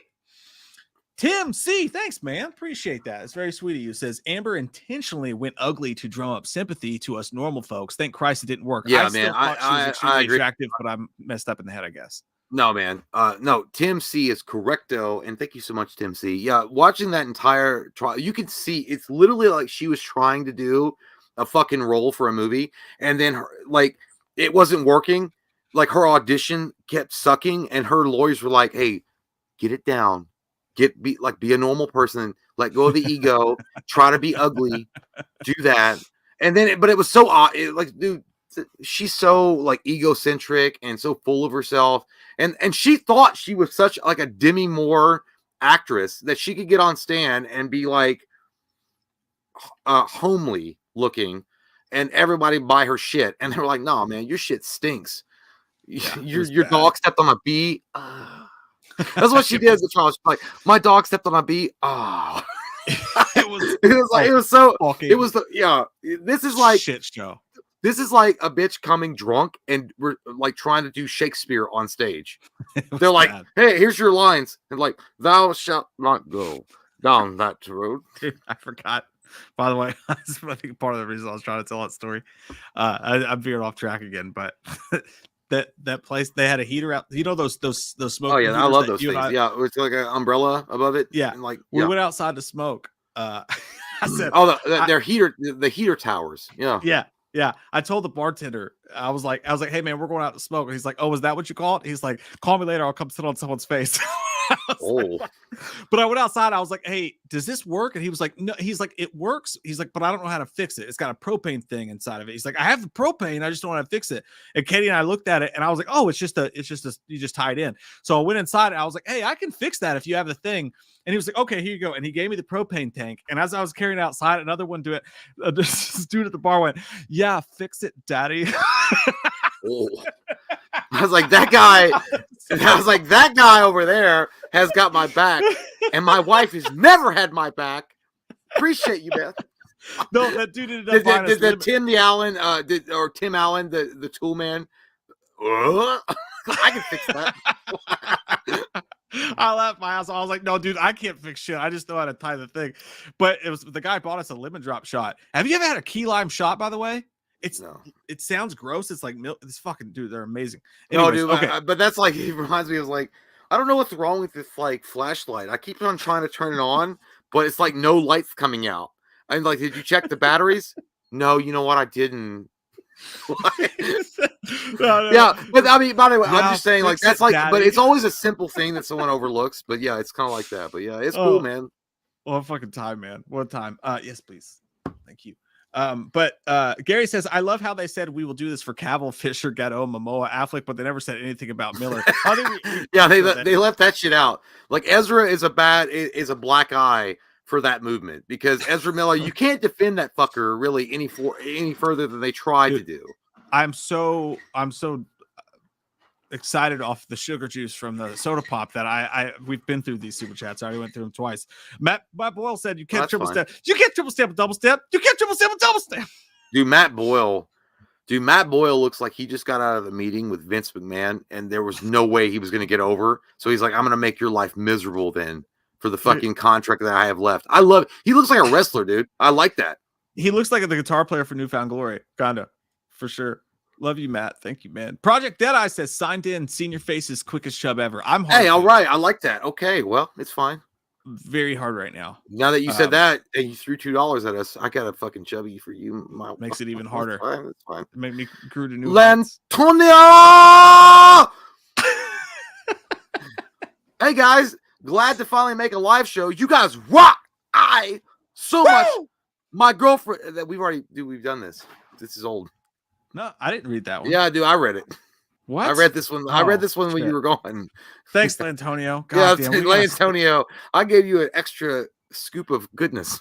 We gotta stop drinking sugar. Davey Osmosis Jones says, yo, been watching since the early Wham days when I was in middle school. God damn, we're old. Now I slam beers with you motherfuckers every weekend in my kitchen. Love you bastards. Can I get a shout out for my dog Marshall? It's his B-day. Marshall! Happy birthday, Marshall! You canine fucking sexy dog. Good for you for staying alive. I don't know what to say. Did you name your dog Marshall after Marshall Mathers? My name is Marshall. How do you know that he didn't like name his dog after the fucking department store? Maybe he really loves it. Maybe he does. He loves Marshalls. Good deals. Hey, that's Marshalls is great. Hey, dude, hey, don't put your nose up at Marshalls, man. No, dude. Like I used to like Goodies was some good shit too back in the day. Marshalls has good deals on clothing. Yeah, dude, they do. That's where I buy like half my shit. Happy birthday, Marshall. Hey, happy birthday. Love you, Davey. It's weird that you watch us in middle school because that makes us feel old. And now you're old enough to drink. If you told me, hey, if we like met at a bar, you're like, hey, man, I want to buy you all a shot and slam a beer with you all. I've been watching you all since middle school, and now I'm 22. I'm like, take your ass to college, you motherfucker. Like, don't you dare sit out here and talk to these old dogs. We should take our asses to college. Well, I went and I got a fucking degree in psychology with dick. I went and I slept with a few people. Austin says, what about the movie where Kylo Ren is pulling a Turok? I hope we get the brain drill. Yeah. I know what you're talking. I can't remember the name of it, but I have no desire to see it. Project 99 or some shit. Yeah. Project I don't know what to do with you after Star Wars 99. Dude, I don't like Adam Driver. Like you always say, I think he's a genuine dude in real life. I think he's a legit guy. I think he can act, but he's limited in his capacity. That I've seen him like in This Is Where I Leave You. Like, there's been some that was a movies good one. Yeah, there's been some movies where he's really good, and the other movies, like as a leading man, though, I just don't buy it. Like, is that the one with Kate Winslet where he was like a married guy? Not Kate Winslet, but Jason's not Statham, but Sudeikis, not Sudeikis. No, then I'm thinking of a different one. He did one with the girl from Titanic. Is that Kate Winslet? Kate Winslet. Yeah, he was like married to her, and they had like a perfect life, and they have to go through a divorce and shit. No, that was Scarlett Johansson, and that was Scarlett Johansson, or some shit. Yeah, like that was a good one. I think he did really good in that. He did. It's like there's no choice. New York's Boogeyman, thanks, buddy. Says, how did the fight at the karaoke bar start? It was so stupid.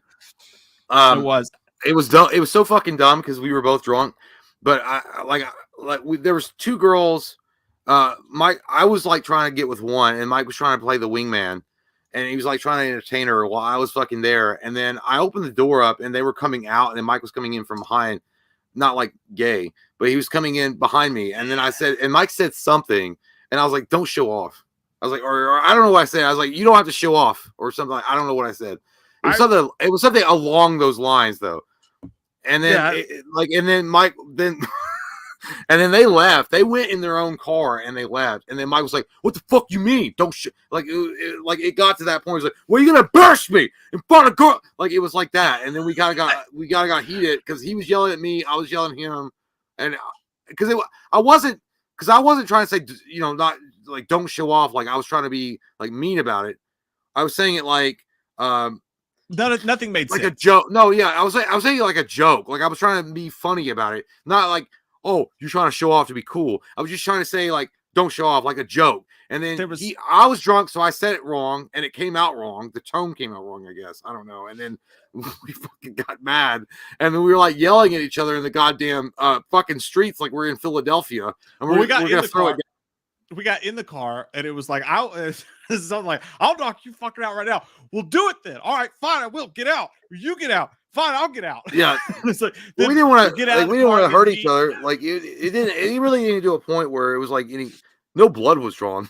Like we didn't do like a fucking like Rick Steiner versus fucking Scott Steiner thing. But I mean, but it really what stopped it was just funny because we did get to a point where we were like wrestling on the ground, which it was so weird because I don't know if you guys know this, but when you're wrestling with somebody that you don't want to hurt, it's like being like gay and having sex without fucking. We were just rolling around on the concrete, and this dude though yelled, "Hey!" And then that like scared us because we were like, it was our dad catching us like fucking like being like too loud while he was trying to sleep. And we jumped up. It was just dumb, man. That like it literally started over a stupid comment that if we had been sober, it would have been like okay. I mean, it would have been like either understood. Or it wouldn't have got to that point. We weren't fighting each other. Our alcohol was fighting each other.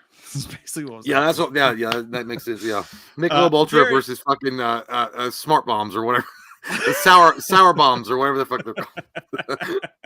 Gary said, "I heard Cuz Billy liked the knife and Stu liked the gun at the end of the first movie. They think the shotgun Ghostface with the old mask is Stu." I would agree with that. We will not see Stu in Scream 6. Can I throw that out there real quick? For anybody who thinks that Stu will not be in Scream 6. Stu will be in Scream 7. I'm calling it right now. That's my belief. That's what I believe in. That's my mantra. You know what? I think if they want to play the angle of Stu at all, what they could do with Scream 7 is they could say, "We found a fucking journal that Stu made, and he planned all this shit out. Like he had planned out multiple murders if they had survived Scream 1. And he had like done all this shit, and then someone discovered it in Scream 7. It's like, this is the next, like he's like Tobin Bell. Like he's like he was planning out everything for a long time, and then he's dead, but some killer got he got his journal maybe off eBay. That's an interesting way to bring him back for sure. Like, he got and you could see it like you could even have a flashback and do the aged degradate, or what is it called, the de-aging, and he's like writing in his journal, and like people are like, "Oh shit, there it is." And then he's like, this guy's like, "I love fucking Stu, man. I love what he did," and then he bought it off eBay. It's like, me, by the way. I'm in the movie. I don't know. Yeah, well, he's like the killer's notes, and then like the guy that's going to be in Scream 7 does it. Somehow, some way, it's going to happen, my friend. I believe it in my fucking butt. Michael Myers said, "Love the channel." That's like if you see his fucking profile pic, Michael Myers, this profile pic, he looks like he just discovered like he's got diabetes, but he doesn't give a fuck. He's like, I'm fine with it. I like chocolate. I love insulin. Love the channel. Well, who do you think would win in a fight? Michael Myers in Halloween Ends versus Leatherface in Texas Chainsaw Massacre 2022? That's a good question. Leatherface fuck him up, dude. If Michael Myers got fucking his ass whipped by a kid and then his ass whipped by Jamie Lee Curtis, Leatherface taking that home. Okay, we taking the fucking Stanley Cup home tonight. Leatherface would win that shit. 100%. Did you see what Leatherface did in that van? He snapped that dude's arm and then shoved it into his jugular. Yeah. Halloween Ends, Michael didn't do anything that cool. No. It's definitely going to be Leatherface. Leatherface is like, I don't need no goddamn partners, you pussy. That's a fun question. That's a good one. That's a fun question. Dan Murphy, lot of mercy. Scream 5 was fine. But what is that from? Lot of mercy. What is that? I don't know. It sounds like something in a Pentecostal church. It sounds like something from the 90s. I just don't know. Scream 5 was fine, but the end reveal and dialogue during the final fight scene was cheesy. Not sure if Cox was acting. If her acting was rusty, but it was pretty rough at times. I'm excited for 6, though. Here's the thing about that, dude. I see where you're coming from. I think the people who were disappointed with Scream 5 were disappointed because when we heard radio silence was taking over Scream, and we saw what they did with Ready or Not, and how strange and oh fuck, my fucking battery just went out. Hang on. I just changed it. Did I know? Be quiet, child. Shit. Mike's battery went out, so you guys know. If you guys are listening on the road, and you don't know why he's not continuing on. By the way, we really appreciate some of you guys that are having work, like really shitty shifts, and you guys listen to us on the radios. We really appreciate that as well. Hell yeah, a lot of truck drivers listen to this dumb shit. Right now. We like that candy cane. But I think that people were disappointed because when we heard Radio Silence was doing it, we thought it was going to be something wild and crazy. I don't think anybody knew that they were just really trying hard to make a really well-oiled Scream movie. So when it felt obvious, I feel like they were like, let's not try to push the limit too much. Let's just make a solid Scream movie. And then if it works out in the next movies, we'll go crazy. In these next 2 movies, I think people are going to get what they wanted from Scream 5, the people who wanted something crazy. So I feel like that's where it comes from a little bit, but I understand where it comes from. Yeah, I don't know. Also, I could say with Scream 5 for me, I was just shocked that it was good. So I wasn't paying it. Maybe I should have been, but I feel like it was overall like a decent, attempt at doing a good sequel. I don't know. I enjoyed myself watching it. I'm with you. I just thought it was solid, man. Yeah. I think some people wanted more, and I can respect that. Tyler Aviles says, "Give my mom Lori a shout and a funny story, please." Hey, Lori. Hope you're doing well there. Lori. Hello, Lori. And a funny story. Okay, I got a funny story. It's not really funny, but it's kind of whatever. This one time, Mike and I were filming, and I drove back after we were done filming, and I nearly shit my pants as I was driving down the road. And it was really, literally, I felt it poking. It was the poke of doom. Because I leaned over and I was like, my stomach felt really, really bad. And I was on a road. It was a long stretch of road. And I was probably like 20 minutes away from home. Road. Yeah, it was a long and long. Yeah, like Green Day came on the radio. I walk a lonely road. And I leaned over to fart, kind of release the pressure. And then when I did that, it came out like a demon and it was poking my butt cheek, the turd. And so I had to lean my head out the window like a dog and get some air. And I did that for 20 minutes straight, all the way home. I almost shit my pants. And I'll counter that, Lori, with that happened to me several times. We used to live in Winchester, and we would drive. Katie, my wife, and I worked the same job. We'd have to drive to Lexington. And for some reason, my poop clock went to the time between we left and arrived. And multiple times you had this stretch of interstate for like 20 minutes where there was nowhere to stop. And constantly it would happen to me and I would hit it. And then the only place to go was a Walmart. And then we'd pull in the Walmart and I'd be like, just let me out the front. Just let me out the front. And I would tuck and roll and jump and then run in holding my butt cheeks together. and then have to run into a shitty Walmart to poop next to a guy who's grunting way too loudly. You ran into the suck zone. Yeah. It happens. It happens. I pooped in that Walmart for sure. By the way, I dare anybody to tell us, Lori. and it's bullshit, by the way, that they say, by the way, yeah, Lori, that there's not, as a grown adult, you not shit your pants or almost shit your pants. I refuse to believe. No doubt. Everybody acts like they're fucking Buddha and they're perfect nirvana. I've walked around this earth for thousands of years and I've never shit my pants. You must be a heathen. It's bullshit. No, everyone poops and everyone almost poops themselves. Mm-hmm. Michael Parton, thanks, buddy. He said, I'm so grateful for all the friends that I've made here throughout the year. I also never thought I would actually become close friends with you guys. And I love you guys so much and can't wait for 2023 and more. Hey, thank you, Michael, man. We love you too, man. Can't wait for 2023 with you and all you sexy peeps watching and listening. We love you guys. And you guys are the reason why we keep doing what we're doing. And you guys are the reason why we can keep doing what we're doing. So, yeah, thank you, Michael. That's really sweet of you and nice. And, yeah, you know what? To be honest with you, we wish we could know all of you guys on a personal level. We really do. But there's so many of you sexy bastards. We really just – we can't know you all. But the ones that we do and the ones that we've had the opportunity to get to know, man, you guys are all awesome. But we also love all you guys that we never got to have it up close. And I know there's some of you lurkers out there, okay? I know you guys are out there. You're listening. You're listening really deep. Feel you. Yeah, you're in the tree lines and you're not saying anything, but we know you guys are out there too. We love you guys too. So thank you guys. Yeah. Thank you, man. Thank you, Michael.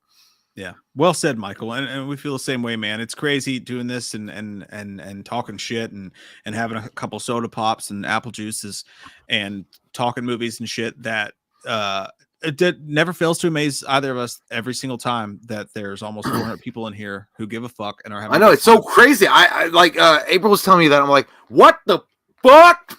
I thought she was going to be like 100 people. I'm like, that's fine. It's 100 people is 100 people, but I mean, there's that many of you guys like hanging out. Holy shit, that's cool. Yeah, and the ones you like you, Mike, who are here every single time, it's fucking the relationship, even if it's from thousands of miles away. It feels we feel it deep inside of our fucking butts, dude, and we love you guys so fucking much. Well said, man. Destructive Punk. I like your name, and I want to fuck shit up with you. Said, hey, Mike, I love your video on the novelization of the Halloween Ends. There's so much lore in it. I was thinking about doing short films on the different chapters. Dude, it's so fucking weird that you would say that because Jay and I have never, ever delved into like the fan film thing. Like, people have brought it up to us before, and it's just like, it seems like everybody's doing that already. You know what I mean? Like, we've never really been interested in doing it. Like, it's such a different thing. I feel like I won't say that because there's people who talk about film and make film, but it just never felt like our thing to make short films, like and fan films. That just never really interested us that much. But I gotta say, dude, when it comes to that Halloween novelization and that opening scene, the garbage men, that's not in the movie where those two garbage men are killed by Michael Myers. If I was ever fucking gonna jump all butt cheeks spread in to a fan film, that would be it. I would love to fucking get a group of people together and crowdfund and make that garbage men scene from that book. That would be so fucking awesome. That would be it. If we were ever going to do it, that would be fucking it. But alas, it's not our deal, Core Cruster. Change your goddamn fucking picture, Destructive Punk. Is that a woman taking hit off a bong? How dare you bring drugs into this room? A woman can't hit a bong. Are you on the pot? Idiot. Idiot. John N said boner cheese. Yeah, that's a listen, if you got boner cheese, my friend, you've got to go see the doctor. Clean that thing. If you get a boner and cheese comes out, my goodness. You gotta clean that thing, man. Marky the Barber 7 and Jax 248 hanging out together, hitting a bong, eating some Lunchables. I like it. Good time. Hey, do you think the Packers will make the playoffs? Go Cowboys. For Mark and Jackson in Beeville, Texas. Dude, Jay, have you been fucking keeping up with the Packers? Probably not. But no, because they suck. But I will say I did watch the Philadelphia Eagles 2 nights ago play against Dallas, and I watched that whole fucking game. By the way, so you fuckers know, I do watch football now and again. I know my shits. How are you? Because I know because I don't broadcast is an Eagles fan, and by the way, I don't broadcast. I know I don't broadcast it, but I do watch it now and again. I do watch it. And I watched the fucking whole goddamn game. It was a great game. That fumble fucked them at the end of the game. I watched the whole fucking game. Yeah, I had the Cowboys. The thing about it is though, Eagles +5 in that one. You had the Eagles? I had the Eagles to lose by less than 5, and that fumble fucked me bad. Well, that fumble was terrible. That fumble looked like that guy was going to be like fired like right away, and then his wife was going to be sent like goddamn cotton candy for their fucking Christmas present. This will not be fun. You will not enjoy it. yeah, it was bad. He's going to give him a fucking fruit basket on your way out. But yeah, I don't know. I'm gonna let you answer, but I mean, as the Cowboys suck. I think they're gonna lose in the first round of the playoffs. They're America's team. Suck my asshole, and then fucking give your fucking friend a ticket to Starbucks because they're not the America. I mean, I know they are technically and historically considered America's team. That's bullshit, though. Give me back my receipt. I think the Cowboys. By the way, the Cowboys in the 90s, good. I like the Cowboys in the 90s, but I never in a million fucking years when I was actually watching football constantly was that Cowboys was America's team. Are you fucking Cowboys shitting me? Are the media's team. The media loves to talk about the Cowboys. They're the media's team. But that being said, look, dude, hey, the Packers were on death's doorstep. Their season was fucking dumb. Katie asked me, she was like, so her dad is a hardcore fucking Rams fan. And apparently his wife like the Los Angeles ones or whenever they moved. Los Angeles Rams. And he's as crazy as I am. You know how crazy he's as crazy as I am about it. We're both like obsessed. And she made a joke to him. She's like, no, actually, she's like, have you been driving, your girlfriend crazy with it? And he was like, no. She's like, well, it doesn't matter. We fucking suck. So I don't get upset anymore. I don't let it tear me up. I actually got to that point this season. The Packers suck so fucking bad. I was like, I'm not going to scream at the TV. I'm not going to throw shit around the house. I'm not, because it's over. We fucking blow. I'm just going to sit, watch it, and take it like a dick in the butt that I didn't want. Most of them I do. But this one I don't. Like you're Edward Norton in American History X. Precisely. They just come in. They surprise you in the shower. But by God, dude, when they were on their last leg, they started fucking playing. And now there's hope. Now I have fucking hope. You don't, but you. Well, wait a minute. Let me ask you. Let me interject. You don't think, to be honest, like 100% right now, be honest, your nipples out. Should they get rid of Aaron Rodgers? No. You don't think that he's getting paid way too much to pretend to be that he's like still like that amazing? Back-to-back MVP, best player in the league. But I mean, but he's not bringing them to. He's not bringing the season that he should be bringing. He's hurt, and he's got no fucking. He broke his pinky. No, he broke his thumb. Well, I mean, goddamn. How many Brett Favre could have broke his fucking both hands and still played? He did actually, and he sucked when he broke it. But this is what I'm saying. No, he's a tough dude. He hurt his ribs. He hurt his thumb. He's playing through it. The roster's not been great. The GM has fucked them. The GM has fucked them over. But here's my point, though. The thing is that they have managed to win 3 games in a row. Everything has gone in their advantage. And as I told Katie, on Christmas Day, the Packers played the Dolphins. And with 3 games left in the seasons, if they lost to the Dolphins, it was done. It was over. Yeah. But we had hope all of a sudden. So I was like, how pissed are you, Katie, by the way, that the Packers are playing on Christmas Day at 1 p.m.? And I was like, I'm going to lose my goddamn mind. I'm back in. I'm all the way back in. I was freaking the fuck out. She went and took a bath. The girls were playing with their toys. I cleaned the house. I had everything. I had all my. I brought my iPad into the fucking tub while I was watching. No, Kate was giving me shit. She was like, "Oh, I know why you were cleaning the house all goddamn long. So you didn't want to be bothered during the game." I was like, "No, I cleaned the house. I sat down. That's called a man." I was fully prepared to fucking just lose my goddamn gourd at this game. And we fucking won. We actually won. And by the end of the game, both the girls were watching. Can you guys get into the playoffs? No. So to get in the playoffs, we have to win our last 2 games against the very good Vikings and the very good lately Lions. And Washington has to lose 1 game. So it's tough. But dude, if we pull it off, and I'm saying it right here now for everybody, and I know probably 67% of people in here don't give a fuck. And that's why I'll shut the fuck up after this. I'm telling you right now, you heard it here on this channel first.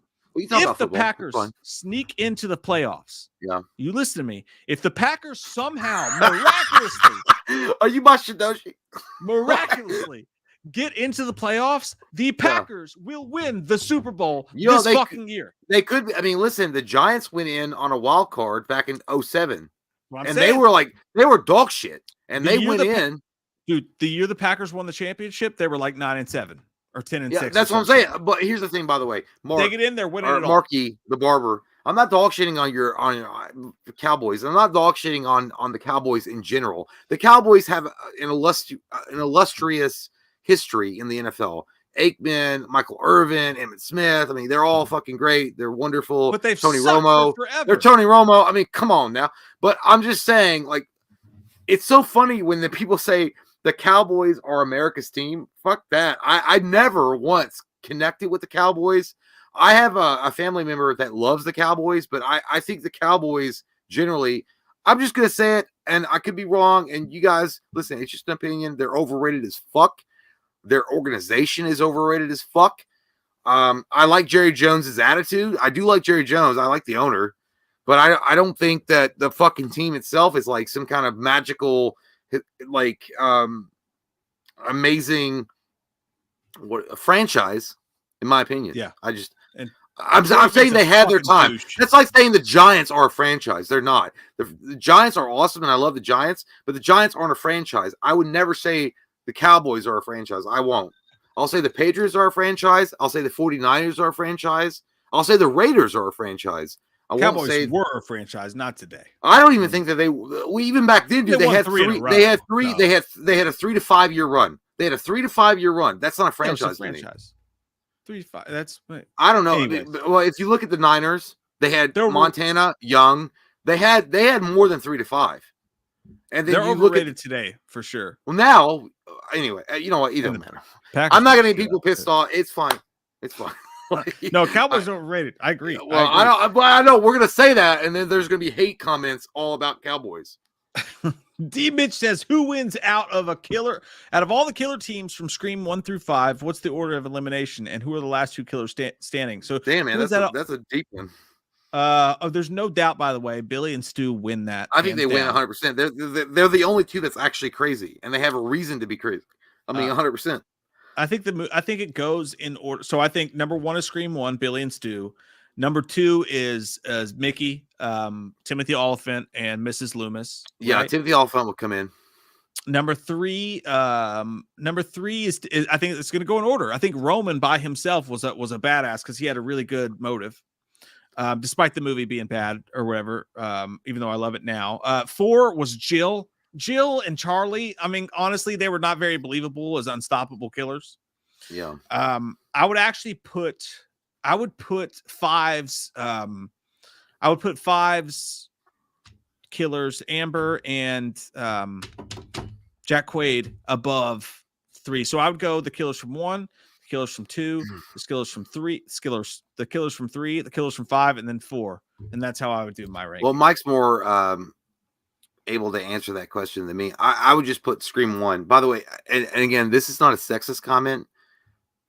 Even though it could be taken that way, I don't think the girls could do some of the shit that they try to give them. You know, fuck me. I'm sorry. I don't think that Jackie from fucking Roseanne could do some of the shit that she did in Scream 2. She just funded it though. Like it was all. Well, I mean, I know they had to come back later on and make this storyline, but then later on, these girls, dude, get the fuck out of here. It was Ronda Rousey or some big ass fucking woman. I get that. But these are small ass girls. Fuck you. If you're going to tell me, listen, and I'm not saying that girls can't do what boys can do. I'm not saying that. But you're not going to tell me a little girl that looks like she weighs about 105 pounds is going to tackle a dude that's 180 or 190 and able to bring him down. Even if you stabbed him, he would bitch slap you back to the fucking Bronx before you fucking had a chance to kill him. This is why we're going to find out in Scream 7 that Stu killed Dewey, not Scream 6. Amber. No, it's not. It won't be revealed till 7. By the way, I'm pointing that out. By the way, I'm not sexist. I'm not saying that girls can't do what boys can do, but that shit was a little bit over the top. A little bit. Physicality, by the way, physicality means a lot. Same thing goes for Charlie in Scream 4. There's no 100%. Way he was picking up grown men and throwing them. He was a little dude. That motherfucker looked like Chavez Guerrero, and he was like throwing a Hulk Hogan around. Right. All right, we gotta speed up because we still got 7 movies to get through. We're almost at the. John N says, "I want to get to know you guys." Wink, wink. We'll just come on over. Let's make out and have a shot. No big deal. No big deal. See what happens. It ain't gay. You buy us a shot. it's not gay. No, it's not gay. That's a said, prerequisite. Hey, y'all, what kind of peanuts y'all like? Mary Trimble. Love y'all. I got some candy in the basement for you. I don't know, man. I don't like any goddamn peanuts you offer in Texas, Tootin. Because they sound like they're fucking spiked with drugs. You dirty motherfucker peanut. With a cat goddamn picture.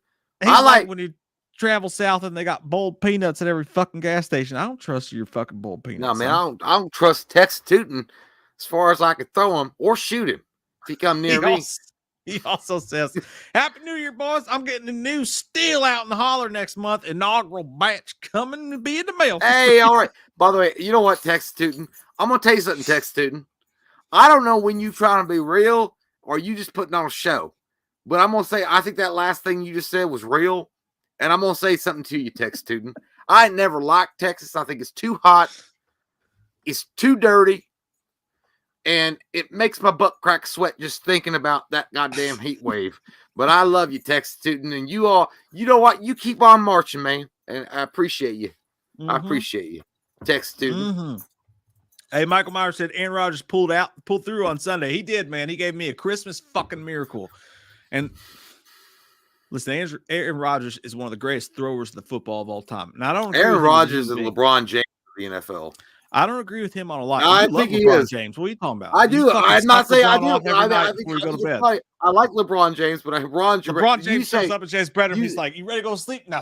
I think LeBron James is. I think he's a great basketball player. I think he's a baby, and I think I don't think he's overrated. I just think he's a bitch. And I think Aaron Rodgers is kind of the same way. He's a bitch of the NFL. I won't argue with that. I won't argue with that a bit. It's fine. We can admit that. I'm not.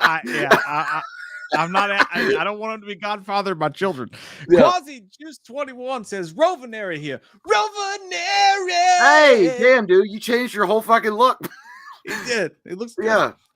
Was listening to your Lights Out and Identity Reviews podcast, and Jay's Holy Man impression was the funniest thing I've heard all year. Brittany Bush says, "Hi, I love you guys. Brittany. Love y'all too." I don't remember that. I think that was the "Tell It on Top." Oh, yeah. Whatever the fuck that was. I wish I could give it to you, man. I don't remember it. I can't remember exactly, but those. I don't know. I don't remember it. Listen. By the way, and I know we've explained this before, but even now we've been I don't guess we've been accused as much anymore, but we don't script shit. So I don't remember any of that shit. I think we were just flowing with it. Those were fun though. I'll tell you this, man. Yeah. I love Rovenary and I love Brittany Bush. They are two fun motherfuckers. Good guys. They're like the guys that show up at a bar that you're at and they're like, "Remember us, motherfucker? Here's a shot." And you're like, "God damn, I love those people." Yeah, man. They're like going to a great barbecue family dinner. And then you go out on your own, and then they show up. Like the coolest people that you thought would come from the family dinner, they show up. You're like, God damn, I wanted you to show up. Fucking A. Tyler Avila says Stu's been in every Scream will be the best twist. What? Yes. When Stu comes out. Well, if they try to make a storyline where he's always like, listen, I think that Scream. Here's the thing, man. Scream is on the verge of being the next Saw series. You know what I mean? No, you bite. I'm telling you. I'm just telling you. I'm just pointing out the possibilities and the cautionary tale. You don't want Scream to be like Saw, where a couple of good movies happen and then they just kind of we're gonna leave hints that happened back in Scream 3, right? And then that happens in Scream 9, and you're like, oh fuck, dude, don't do that. Don't do that. You. I don't want it to happen. I'm just saying. All right. Gary also said, if Amber, sorry we missed this, buddy. He says, if Amber can survive being on fire, Stu can survive with TV, and there is a Ready or Not costume in Scream 6. So I think Samara is playing herself. I do not think that Samara is playing herself. I think that's a nod to her character. I think Samara, unfortunately, will have a small role in this, just based on how it's all gone. But again, I have a whole theory on Stu coming back and how it makes sense. I won't get into it now. I've gone into it 1,000 times before. But you will see Stu in Scream 7. I believe that in my heart and soul. And Gary, I love you, Gary. And people watching, he had a fucking 80-pound TV fall on his fucking face that was plugged in. I don't give a fuck, dude. Like, we're not talking about, like, some of you guys might be young and you guys don't know. Back in the day, in the early 90s, in the mid 90s, TVs were tube TVs. These motherfuckers weighed anywhere between 50 pounds and 100 pounds. This thing dropped on his fucking head after he was stabbed deep, and it was on, and he got electrocuted. By the way, Skeet Ulrich, in an interview 4 or 5 years ago, said, "Bitch, you fucking died. Stop acting like you could come back, because if they're just playing. It's the magic playing with each other. It's the magic Aladdin shit. Like, as Tyler said, come back. As Tyler said, Stu's the only one not double tapped. There was a reason they didn't put a bullet in that dude's head. Because they thought, hey, you motherfucker, his goddamn brain got electrocuted. We don't have to. His face is smushy. I'll show you. All right, speed round. All right, let's speed round. Yeah, let's speed round. All right, number 7. I'm gonna give you my. By the way, we're gonna go real quick. 765. I'm gonna give you 765. I mean, don't go that fast, but just go a little fast. Okay. Roosevelt. Don't come in your pants. Roosevelt. I almost did because I was getting really excited right there. Hey, my number 7 is Roosevelt. No, really? Yeah. That's a movie? Yeah, dude. Martin Scorsese, Leonardo DiCaprio. No, that's not the name of the movie. Yeah, I do. Yeah, bro. No, the name of the movie is Killers of a Flower Moon. Nah, bro, it ain't. It was my number 9. Nah, it ain't. It ain't directed by M. Night Shyamalan. Why are you calling it Roosevelt? It's Roosevelt, bro. It's about Roosevelt. No, it's called Roosevelt. I'm actually interested in this movie. I like history movies. I like that time period piece. And again, you're gonna don't put that on there. It's called Killers of a Flower Moon, Jay.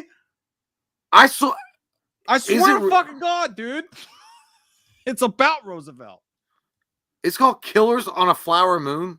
Of a Flower Moon, yeah. Look, I don't believe that's true. No, I swear. I swear. Is that real? Dude. No, look, dude. Look, this is the movie you're talking about. Scorsese.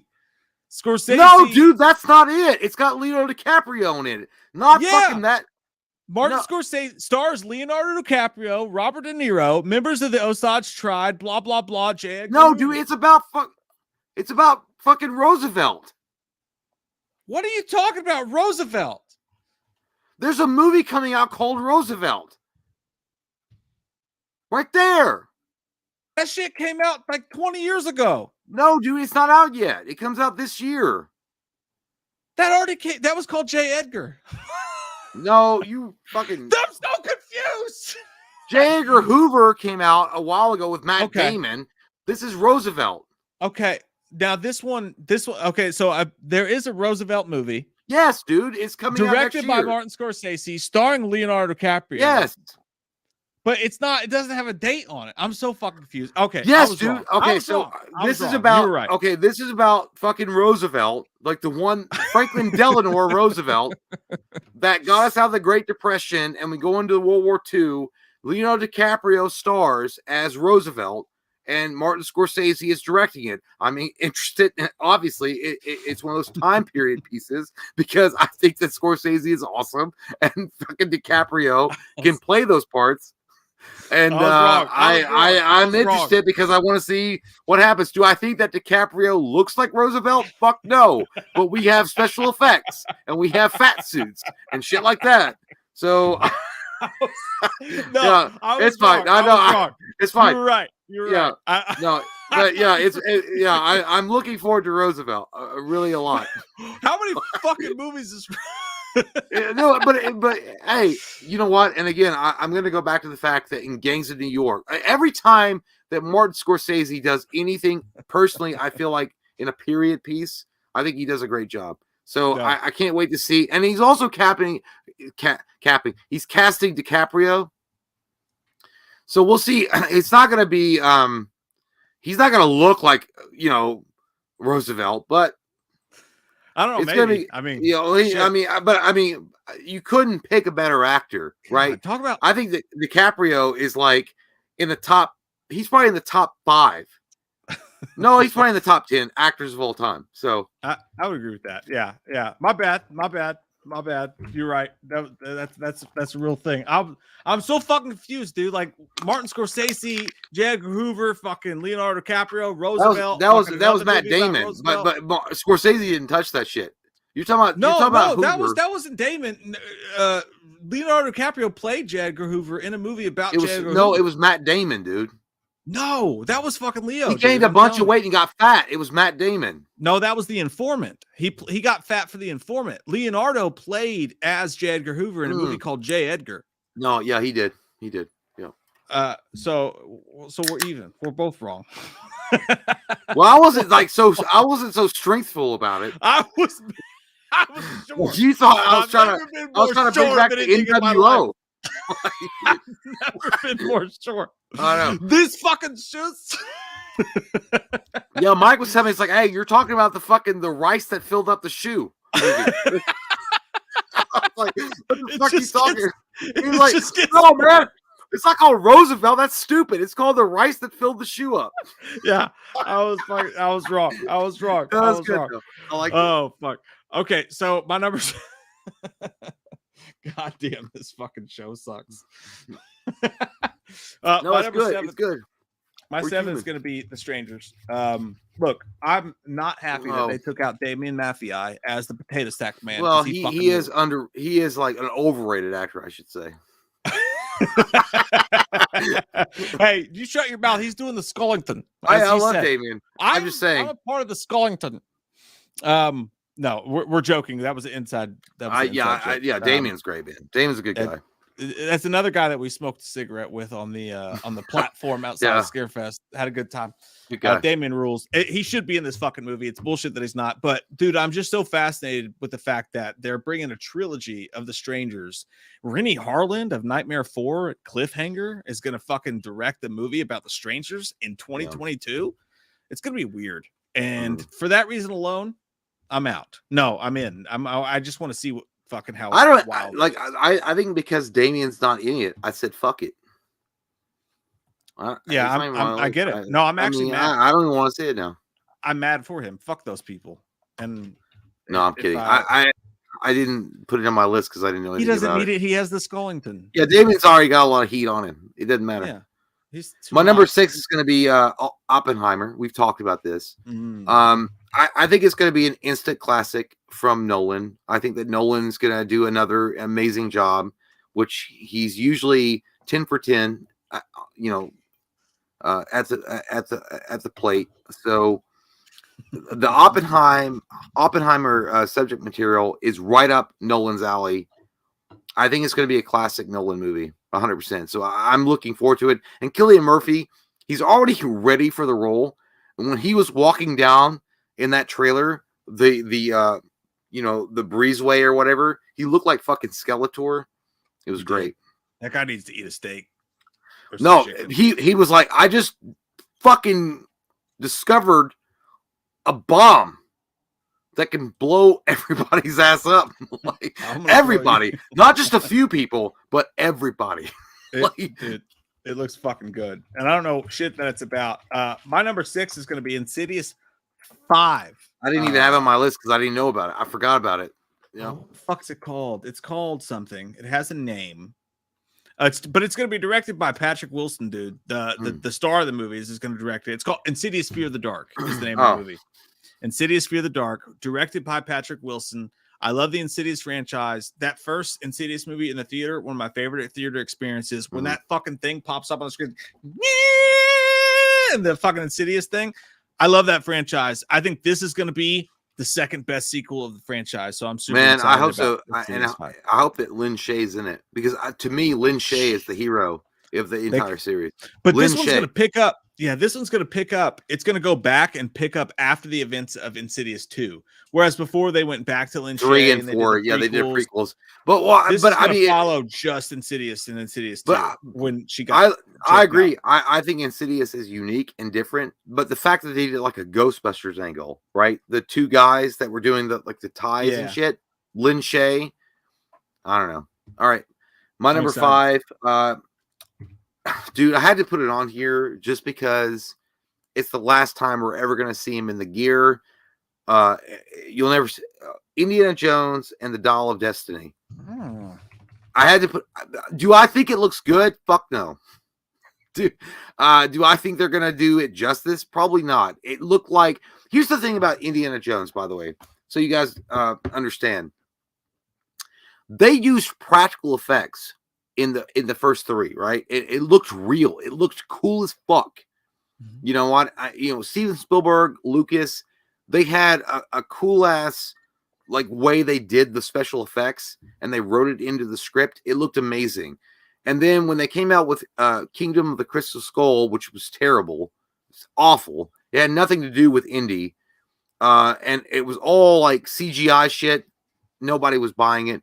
Indy 5, I'm looking forward to it just to see Harrison Ford's last hurrah as Indy. That's it. Yeah. I've never been as much as an indie guy as you have, but if I was, I'd be just as fucking pumped as you are, dude. I'm good. I'm gonna go with. Oh fuck! I forgot, dude. Oh no. He was drinking root beer, you assholes. What happened to my wiener? No, I know what it is now. I remembered. I'm gonna go with. John Wick 4. High up on the list. You cannot gain Katana Sword by stealing. Like you must own it. You don't get them like you used to. You don't get these action movies like you used to. That's that true. People are excited about, that are at the fucking and the big screen. Everybody's excited about them. Awesome action scenes. John Wick 4 represents a bygone fucking era of action that people are excited about. Deaths, fucking shots to the face. So pumped to see what they do. And I love John Wick 3, and you need to watch it. Watch John Wick 3, you whore. Get it in. Do it. All right, so my number 4 is going to be Spider-Man Across the Spider-Verse, which is the sequel to the animated series Spider-Man. What the fuck was you guys know what I'm talking about? I can't remember the goddamn animated. Into the Spider-Verse, yes. Yeah. I'm looking forward to it mainly because it was probably one of the best Spider-Man stories ever told. It was one of the best animated movies ever told, and I can't wait to see what they do with the sequel to it. I really loved it a lot, and of course I'm going to go see it. I think it's better than most of what's coming out in 2023. To be honest. It didn't make my list because I think I'm just so burnt out on it all, but I'm very excited about that. Like, I love that movie. My kids love that movie. That, for an animated movie, dude, they fucking threw the kitchen sink. They nailed it. It was so good. And I'm really excited for it. I really am. Even though it didn't make my list. My number 4 is going to be The Exorcist. Look, same thing you said. Quite demonic. I know. Quite demonic. It's more of a. It's not that I think it's going to be the 4th best movie of the year. It's that. It's the thing I'm 4th most excited to see how the fuck they do it. Like, because with Halloween 2018, they threw the kitchen sink. They tried their fucking best. They really tightened it up. To see someone with money, like all the other Exorcist shit they did, it was kind of a fly-by-night sort of cash grabbish. Not 3, because 3 ruled, but like Exorcist 4, and they made the same movie twice, and they fucked with the franchise a little bit. This will be the first time that they've had studio money, and they're really trying to be serious and really trying to scare you. I don't think it's going to be anything insanely scary, but like the effort that's going to go into making this movie scary, I'm so intrigued.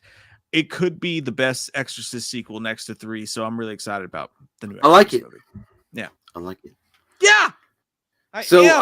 My number 3 is going to be, and guys, I promise we're gonna get through this, okay? Evil Dead Rise. I want to see what they do with Evil Dead. And again, Mike and I have talked about this in multiple different live shows and videos. We were really hard on the Evil Dead remake for no fucking reason except that we had small dicks, and we were just mad that Bruce Campbell wasn't in the movie, except for the end. But man, I'll tell you what, after having watched Evil Dead the remake several times, man, it's really great what they did. It was really good. It was unique. It was different, and I actually wound up buying it on Amazon. So Amazon is streaming. That's what I'm saying. The movie fucking rules, dude. It was great, and I want to see what they do with Evil Dead Rise. I think they have a really good opportunity to do something different and something unique with the Evil Dead universe with Evil Dead Rise. So it's Evil Dead Rise for me for number 3. I'm really interested. I fucking like that, dude. It gets me hard. My number 3 is going to be Mission Impossible: Dead Reckoning. I knew it might be on there because I saw that they were doing another one. Yeah. Yeah, too long of a name, part 1. I don't like the part 1, part 2 thing, but look, dude, Mission Impossible Fallout was the greatest fucking Mission Impossible movie of the franchise. And I love the fucking Mission Impossible franchise. Yeah. Talking about a franchise that I went to see the first one with my dad way back in the 90s and went to the bookstore afterwards and was walking around the fucking bookstore aisles with the song in my head that doo-doo-doo, like I love this franchise, man. Nostalgically, everything else, the heart and soul. Say what you want about Tom Cruise, but the heart and soul and literally his body, his life on the line that he puts into it. Yeah, he puts it all up there, man. The shit that we got with Top Gun that everybody's blowing their loads over, and I agree with. Let me interject for fucking 10 years. Let me interject. Do you not think that Tom Cruise is the best actor of our generation? Maybe because he's able to transcend the decades. It's not a bad argument. I'd say that he is the best bastion of the old. He's the last Hollywood action hero, but he's able to transcend and make it relevant. Right. And he didn't die off. Like he didn't go the way of VOD or whatever. Like he didn't go and I love Schwarzenegger. I love, all these, but like, he's the one who for him not to go to the VOD action way that so many, the Bruce Willis's and with all due respect and like, the Arnold Schwarzeneggers and everybody else, he had to sell his soul. I mean, he had to put himself on the side of a moving fucking plane. Yeah. He gave every ounce of his fucking soul to make sure he was the last Hollywood star. So you got to give him the credit that's due, whether you like him or not. And I think that this is just a continuation of that. So how do you top it? How the fuck do you top? He didn't compromise. He never compromised once. Yeah. He never compromised. It's gonna be amazing. Yeah. I'm excited, Jay. All right, so my number 2 is going to be we talked about it. Mike talked about it earlier. Flashpoint, which would be the Flash. The reason why it's number 2 on my list is we kind of discussed why we want to see it as fans. I need my Keaton. I want to see my Keaton one more time in the '89 Batman year. Okay, I want to see it one more time. And you know what? Ezra Miller, despite him being a fucking douchebag in real life, he actually is a good actor. I saw him in the something about Wallflowers is a good band. I do like them a lot. No, not the Wallflowers band. Then he kissed her. There was a movie called 10 Steps Being a Wallflower or whatever, and he was incredible in that. Oh, The Perks of Being a Wallflower. The Perks of Being a Wallflower. Yeah. He was really good in that. But I think he was a decent Flash. I never had a problem with him being the Flash, but I'm really. This is to me the last hurrah for DC for Snyder. Okay, This is like the last time you're ever gonna see. And again, I'm gonna use another wrestling thing. The last time you're ever gonna see WCW Monday Nitro. This is it. You'll never see it again, okay? You're going to see it one more fucking time live. And they're all going to say goodbye in the middle of the ring. I want to see it just because it's the last time you get a little taste of Zack Snyder's vision. And it sucks. It's bittersweet. This is like going to be the most bittersweet movie ever because you're going to see probably where they're going to go with it. But fuck, man. I mean, to see Michael Keaton in the gear again, to see the car from '89, man, fuck it. It almost was number 1 just for those reasons. So it's number 2 for me. Fair respect, good sir. Fair respect. Evil Dead Rise. You sound like a foreigner from Israel, like Zohed. Fair respect. I cut hair. I cut hair. In that respect, I cut your hair. Make you feel good. So let's go. Evil Dead Rise is gonna be number 2. Evil Dead Rise screams. It just screams. Everything you hear about this movie screams it's gonna be a fucking banger. I don't know why. Yeah. Like, it doesn't have Ash, obviously. It doesn't have Sam Raimi, except for as executive producers. But it manages to tie the cross between original fucking horror movie, because it's not tied into any of the other ones, and old school fucking horror crazy flick. And you know it's gonna be a banger. You don't know what they're gonna do. Yeah, and you know it's gonna be a banger because this came out in an age of, we're just going to throw this straight on HBO Max. And it was so fucking good, and it tested so fucking good that they said, we're going to throw this in theaters. And based on the track record of what the crew behind the Evil Dead movies has done so far, they haven't missed fucking once. Say what you want about all the horror movies. The Evil Dead franchise hasn't missed a single fucking time. Every movie's fucking great. I think Evil Dead Rise will be the same. And I think it's going to be a really refreshing take on the franchise. And they're going to say, hey, you don't need the stars. You don't need Jamie Lee Curtis to come back for Halloween. You need the fucking book. You need fucking Deadites. Just like Halloween needs fucking Michael Myers. This movie's going to fucking suck your dick. I'm actually going to call you out on bullshit. And then it wasn't true. Because Evil Dead 1 was great. Evil Dead 2 was good. It was better than the first one. Army of Darkness was classic. It's the spirit. And then the Evil Dead remake was, it took us a while to realize the fantastical nature of it. And then the Stars series was great. But yeah, that's true. They've all had the spirit, man. They really haven't lost a step. They literally have put out great product after great product, to be honest. Yeah. Fucking A. I'm excited to see what your number. I have no idea what it's going to be, by the way. So I'm looking at this list and I don't know. Yeah, my number one is going to be, there's no title for it, but we know it's coming out in 2023, is the Ghostbusters Afterlife sequel. Oh. Yes. My dick is ready for a cross-stream situation. I know that Paul Rudd is going to have a larger role in the new one. Ernie Hudson, thank you, John.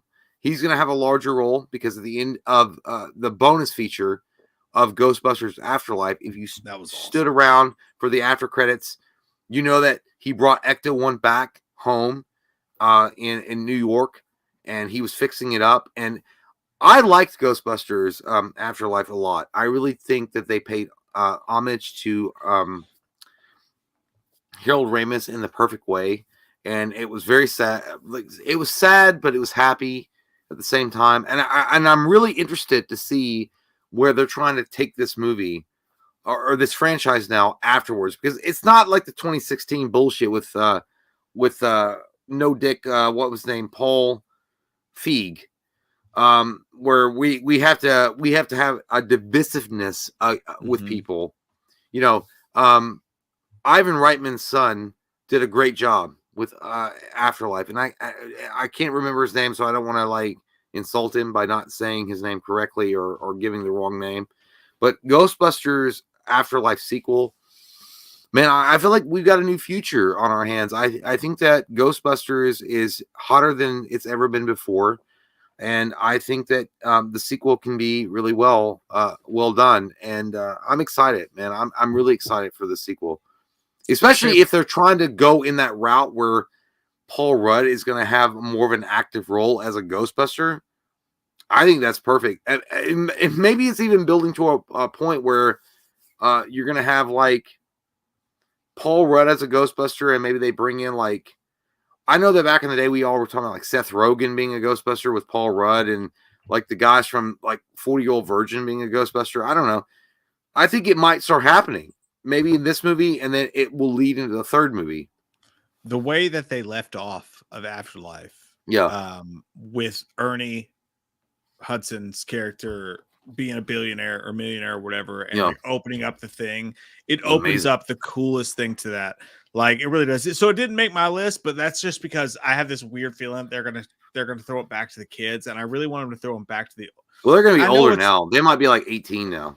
Yeah. I'm hoping we eventually get back to that adult Ghostbusters. Because, dude, the best thing about Ghostbusters to me was them standing out in the steps of the college and be like, "How are we gonna do it, man? We're a bunch of grown men. We don't know how to do it." He's like, "I don't know. You know, like that kind of shit's what really got I me always into loved it. The camaraderie. The camaraderie was the best part.